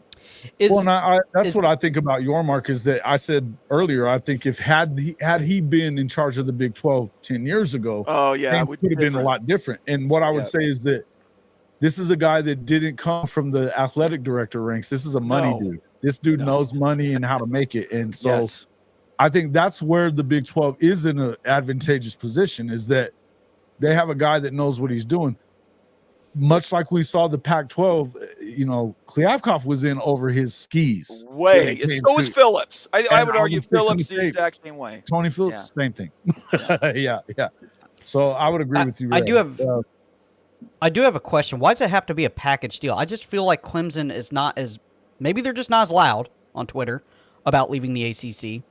I know FSU is, but why does it have to be a package deal? It doesn't. Nobody's saying it does. Yeah, no, Clemson, they're separate from Florida State. They can make their own financial decision. The only reason we're talking about Clemson at all is because they filed suit against ESPN and the ACC. Right. That's right. We're not making that up, right? They're the ones I just they don't seem as loud about it, I guess. They're not. No, they're going about it a little different. And I would say this from a personality level. I've heard Clemson is being treated a little bit nicer than Florida State is being treated. Don't know why. I don't have the reasons, but relationships are a big deal in realignment, and one is looked at a little bit different than the other right now. So FSU technically could be the only team to leave the ACC at this point. Yeah, but in my opinion, once Florida State leaves, well, I know this for a fact. Clemson and Florida State account for about 35% of the media value that the ACC currently has right now. 30 to 35%. Take that 30 to 35% out of the ACC, and they're in an $18 to $20 million league. So at that point, does Clemson want to stay in a league that is that distressed? I don't think so. I think once Florida State's gone, it's just going to be dominoes. They might stay together as a league, but they're not going to be. It's going to be P3 and then others. The only pushback I have about that, I get what you're saying, is then you're dominating the league. You have your playoff spot, and perpetually you're just in the playoffs every year if you're Clemson. Because I don't know of another team in the ACC that's really going to come out in the woodwork and beat you. It just I don't understand why Clemson would leave. It just I don't know. I'm not sure how much you followed the Pac-12 drama, but Tony Altimore told everybody for over a year that one reason that Washington and Oregon were staying in the Pac-12 was so they had easier access to the playoff. How did that turn out for him? They didn't turn Was out that- well. That's it. That's a red herring. There's Yeah. no story there at all. That's just people putting out stories to try to make themselves more appear to be smarter than they are. acting There like is research no dollars had reason. anything to do with the They're not freaking going to stay. athletic stuff, They're too. not going to stay in the ACC just because they have an easier path to the playoff. That you're talking That's a fact. hundreds of millions of dollars difference. The in money media is deals. different. That's It has it- nothing to do with always go back access to for the money. playoff. You always go back to the money, and we said that all last year with the Pac-12, the last 2 years with the Pac-12, Yeah. that no matter how much research money Washington was getting, Yeah, it has nothing to do with it. it had jack shit to do with any of Nothing it. to do with it. Yeah. You know, and there is plenty of money that goes on with the AAU and all that other shit. Sure. They're talking about that stuff here now too. Bullshit.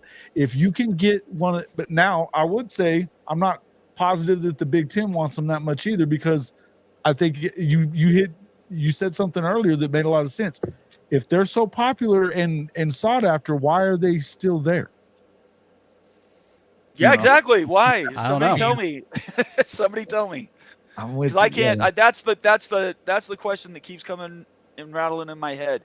Yeah. If there is this urgency, something Josh Pate's tweet and all this the noise and smoke over here, and if there really was something that urgent, what is the difference from tomorrow to 3 weeks ago? Nothing has changed. There's been a few court rulings, but the money's not different. The partnership agreements aren't different. The relationship with the ESPN's or the ACC is no different. There is nothing else that's changed. So why would Josh Pate be leaning towards something with the ACC at the end of this month?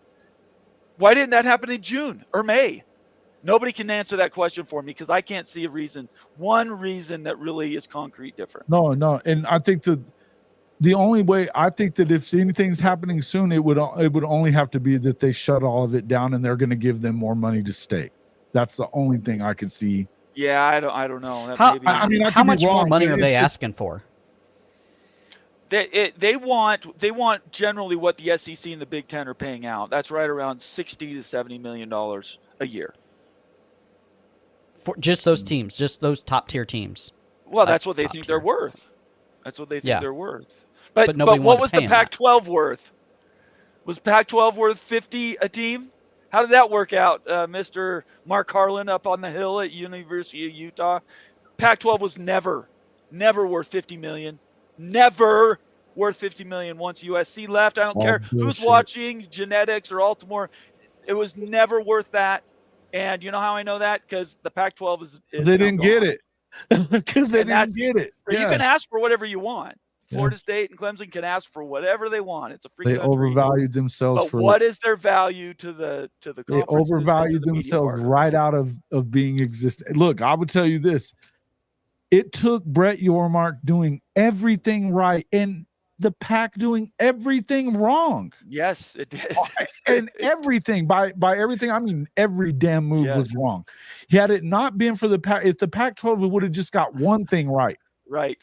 the Big 12 dies instead. Is there a possibility that say FSU comes up with the money, buys out, that they kind of get hung out to dry? Yes.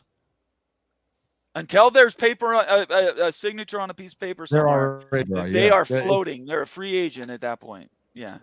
And then what do you do? What do? Do you go to the Big 12? That's why we're having these Big 12 conversations. That's why They don't have people the made urgency. fun of You them guys 2 got to weeks keep ago. watching it. People make fun of them 2 weeks ago. They thought there's never going to happen. Florida State, all the bad things they're saying about, and Clemson a little bit about the Big 12. Those people are shutting up now Yeah, they are. because they know they might not have a destination in the SEC or the Big Ten. Until they do, they don't. Mhm. You have That's to have a right. place to play football somewhere. They could go independent. I can tell you right now, the investment is $30 million for a communications building, and then you have to come up with your own media contracts. Could Florida State do it? Yes. Is it a long road and not worth it? Yes.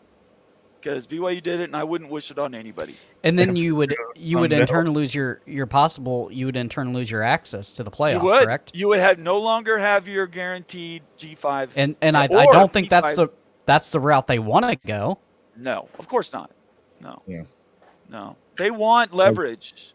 They've lost all their leverage. That's why they're so mad now. Is It was jelly's kind out of. of I the think jar. it was always kind of a knee-jerk reaction, right? It was all. No, It was. again, San Diego State. Facts. We have Yeah. seen this movie before, guys. It's We the have. same movie. We're We have. watching it again. We're having a rerun here, and guess what? Baltimore is involved in it again. Only we don't get to see it all the time because he. Yeah, blocked I don't see his I don't stuff. care to, but I just He I and would love to hear him. genetics. He and genetics are something else, though. Clowns is what They haven't gotten one thing right in 2 years, and yet they still claim like they got stuff right. are. It absolutely blows me away. People listen to those two. It's hilarious. It's hilarious. It is Look, a joke. I think in the end, there's still a lot to go. I'm glad you came in and told us a You little bet. bit about it, man. And No you're problem. the man. And guys, make sure that you get over the college football mafia, the Big 12 mafia. Let me get and put it all up on the screen so that people can find you, and then you just that'd be tell great, Jason. everybody Thank you. where to find you as well. Sure, yeah. So there's my hashtags. You can find me on Twitter. We have a couple of brands that are really big, the Big 12 Mafia and College Football Mafia. You can find us both on both of those on YouTube. We have shows, 5 or 6 shows a week, usually in the evenings. And yeah, we're talking realignment, but we want to talk football. This week, I woke up Monday morning wanting to talk Big 12 media days and football. Who's going to win the league? And we've gotten swallowed by realignment. So eventually we'll make it there. But right now, realignment pays the bills, and that's what we're going to. I mean, that is You our guys are the subject ones matter. that- If we you're were on top- subject matter experts at anything, it would be realignment. I just learned a bunch. Hey, I've said it a ton of times. If you're not watching the Big 12 Mafia, you don't know shit about conference realignment, because these guys are absolutely on top of every bit of it. There's a team on top of every bit of it. There's one place I go to get conference realignment news. That's it. And they're all coming to you. All the guys that are in the mix of that, even from that aren't part of your channel, go to your channel. So it's the place to be for sure. So well, I appreciate you it very coming much.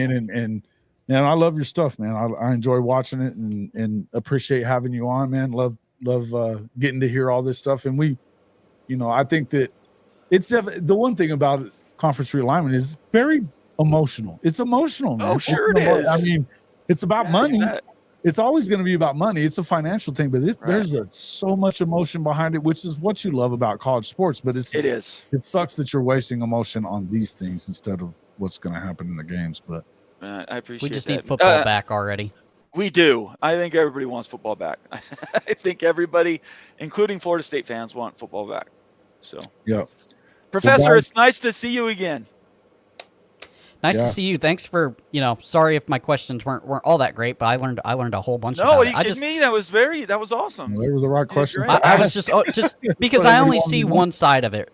I only being a Florida having Florida channel and being a Florida fan Right. and stuff like that. I only see, crazy FSUs being crazy FSU.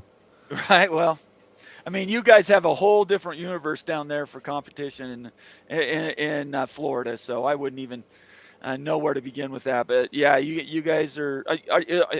Is this the year you guys get over the hump, or is your coach going to be on the breadline at the end of the year? So he's not on the hot seat as everybody is saying, unless it goes terribly bad, because Okay. DJ Lagway is attached to the hip to Billy Napier. It's already been told that's why he's there. Okay. And I think we could shock some people. I think the roster's extremely talented. I think we made some adjustments where we need to make adjustments, but the game's got to be played, and so it's a tough schedule, but there's a lot of question marks with a lot of teams on that schedule.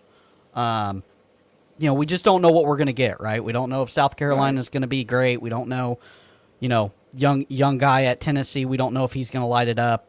There's a lot of question marks. It's not as cut and dry this year as what it usually is with what you think teams are going to be in the SEC.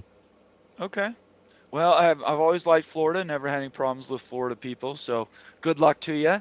And Jason, if there's anything I can do to help you guys, all you got to do is ask. You know that. Man, I do know that. We need to get together and talk about some of that other stuff anyway. We do. Yeah. Well, maybe once the football season starts and things settle down a little bit.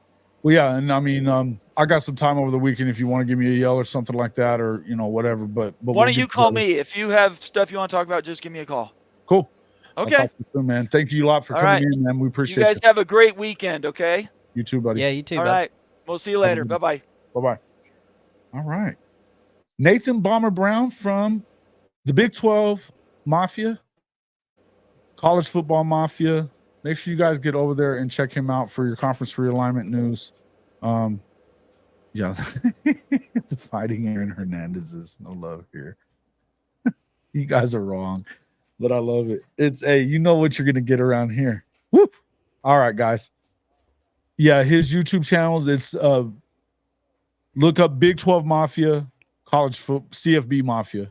Definitely you'll find it there. And actually, I could just throw it in there for you. I'll put it in there.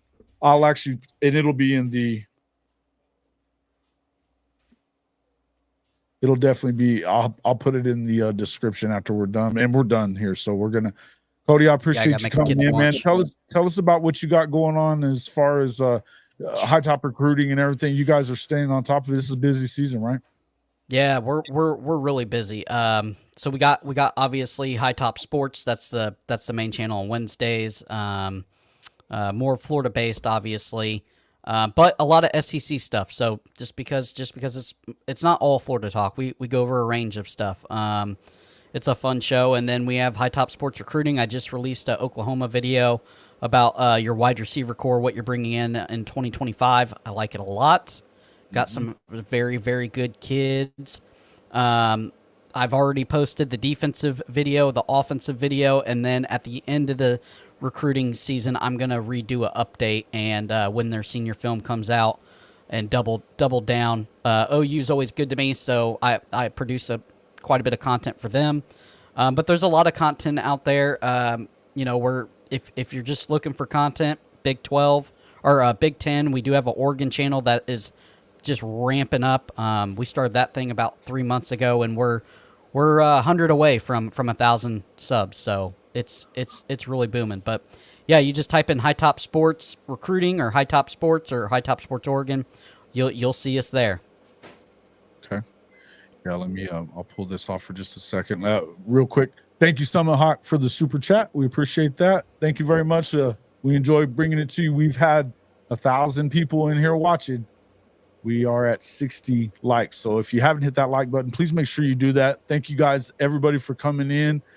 Cody, I appreciate you coming in and having that discussion. And I'm glad that we're able to, we're good friends, so we are able to kind of, talk about these things a little differently. And well, it opened up my eyes too that he was responding to something, and it's tough. I should just watch the whole thing, but it's tough when you just see clips. I mean, sure, people see clips of stuff, and and that's the name of the game.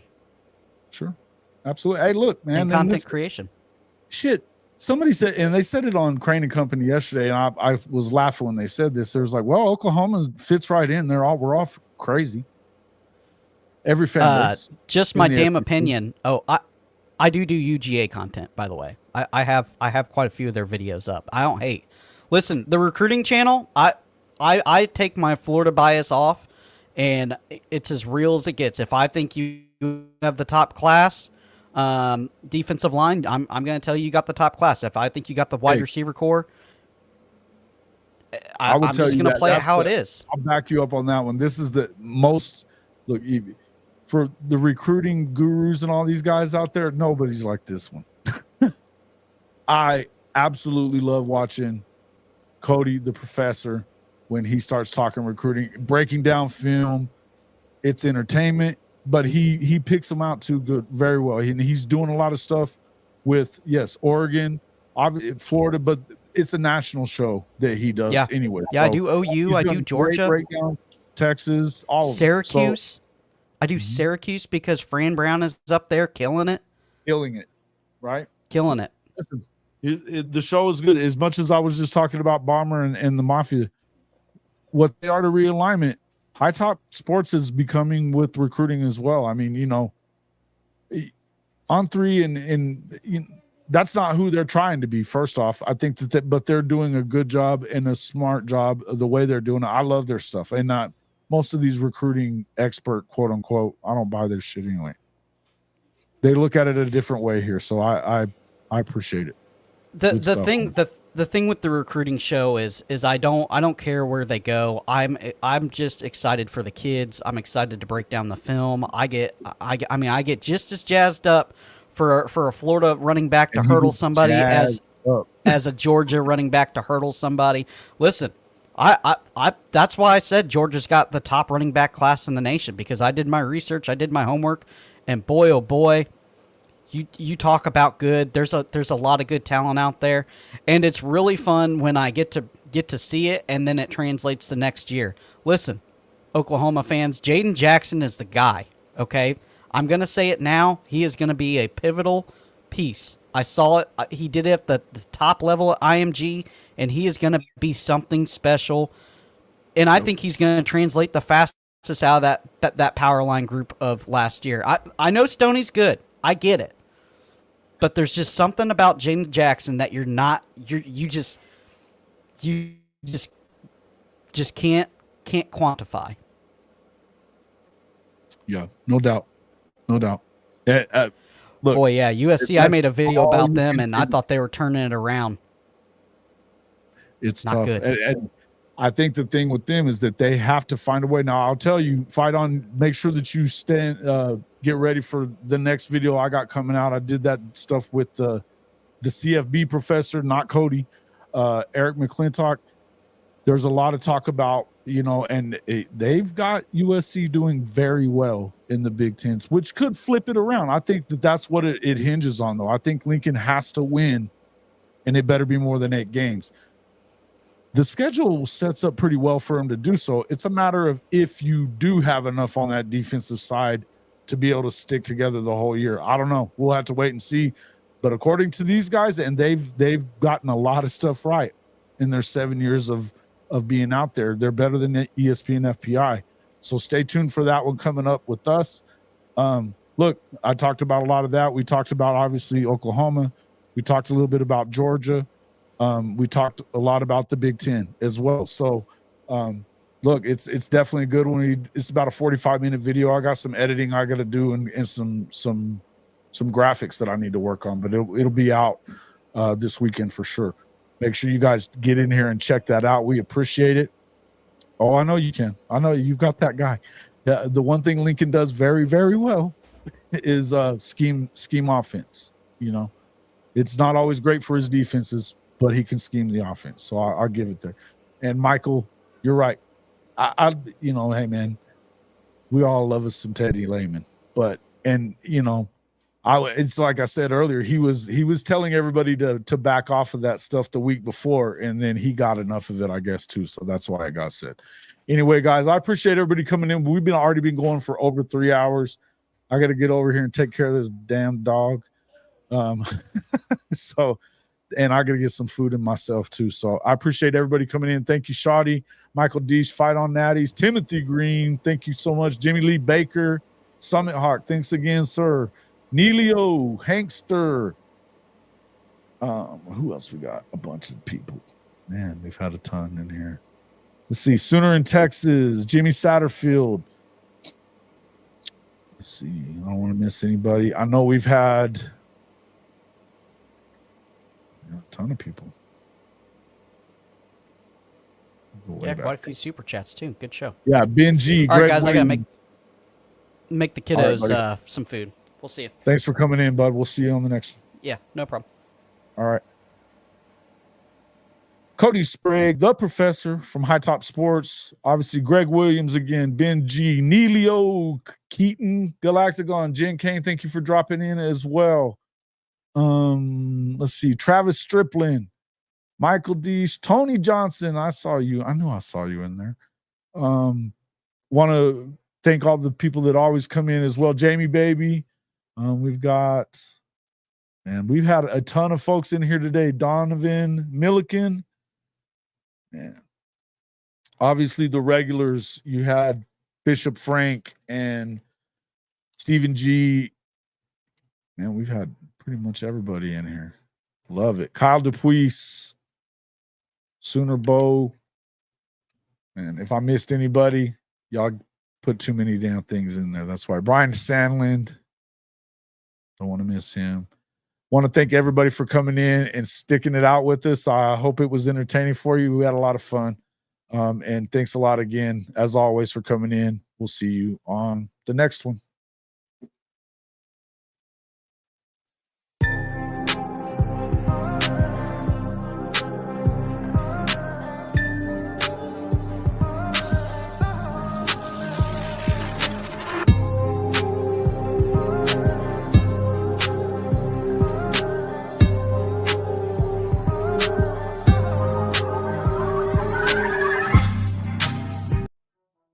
Hey guys, before we jump into the topics for the day, I just wanted to take a moment to shout out our partners at Hall of Fame College Football, Mint Mobile. Look, I am super grateful for this partnership with Mint Mobile because, let's be serious, if you're anything like me, you're overpaying for your wireless service. But with Mint Mobile, you can get everything you get with big wireless, aside from the big price tag, for as low as $15 a month. Speed, coverage, data, 5G access, mobile hotspot. It's all available right there on Mint Mobile and for way less than you're used to paying at your big wireless carrier. How do they do it? Well, they basically just reimagined the entire wireless experience. No more dealing with a pushy salesperson. Everything you do with Mint Mobile is right through its app on the phone that you already own. You can literally go and purchase your service and activate it right now. TryMintMobile.com/HOF is our partner link. And if you sign up today, you can get 3 months of unlimited talk, text, and data for just $45. That's $15 a month for the best package they have for 3 months. If you could get it with big wireless, you can get it right here on Mint Mobile. Check it out and thank me later.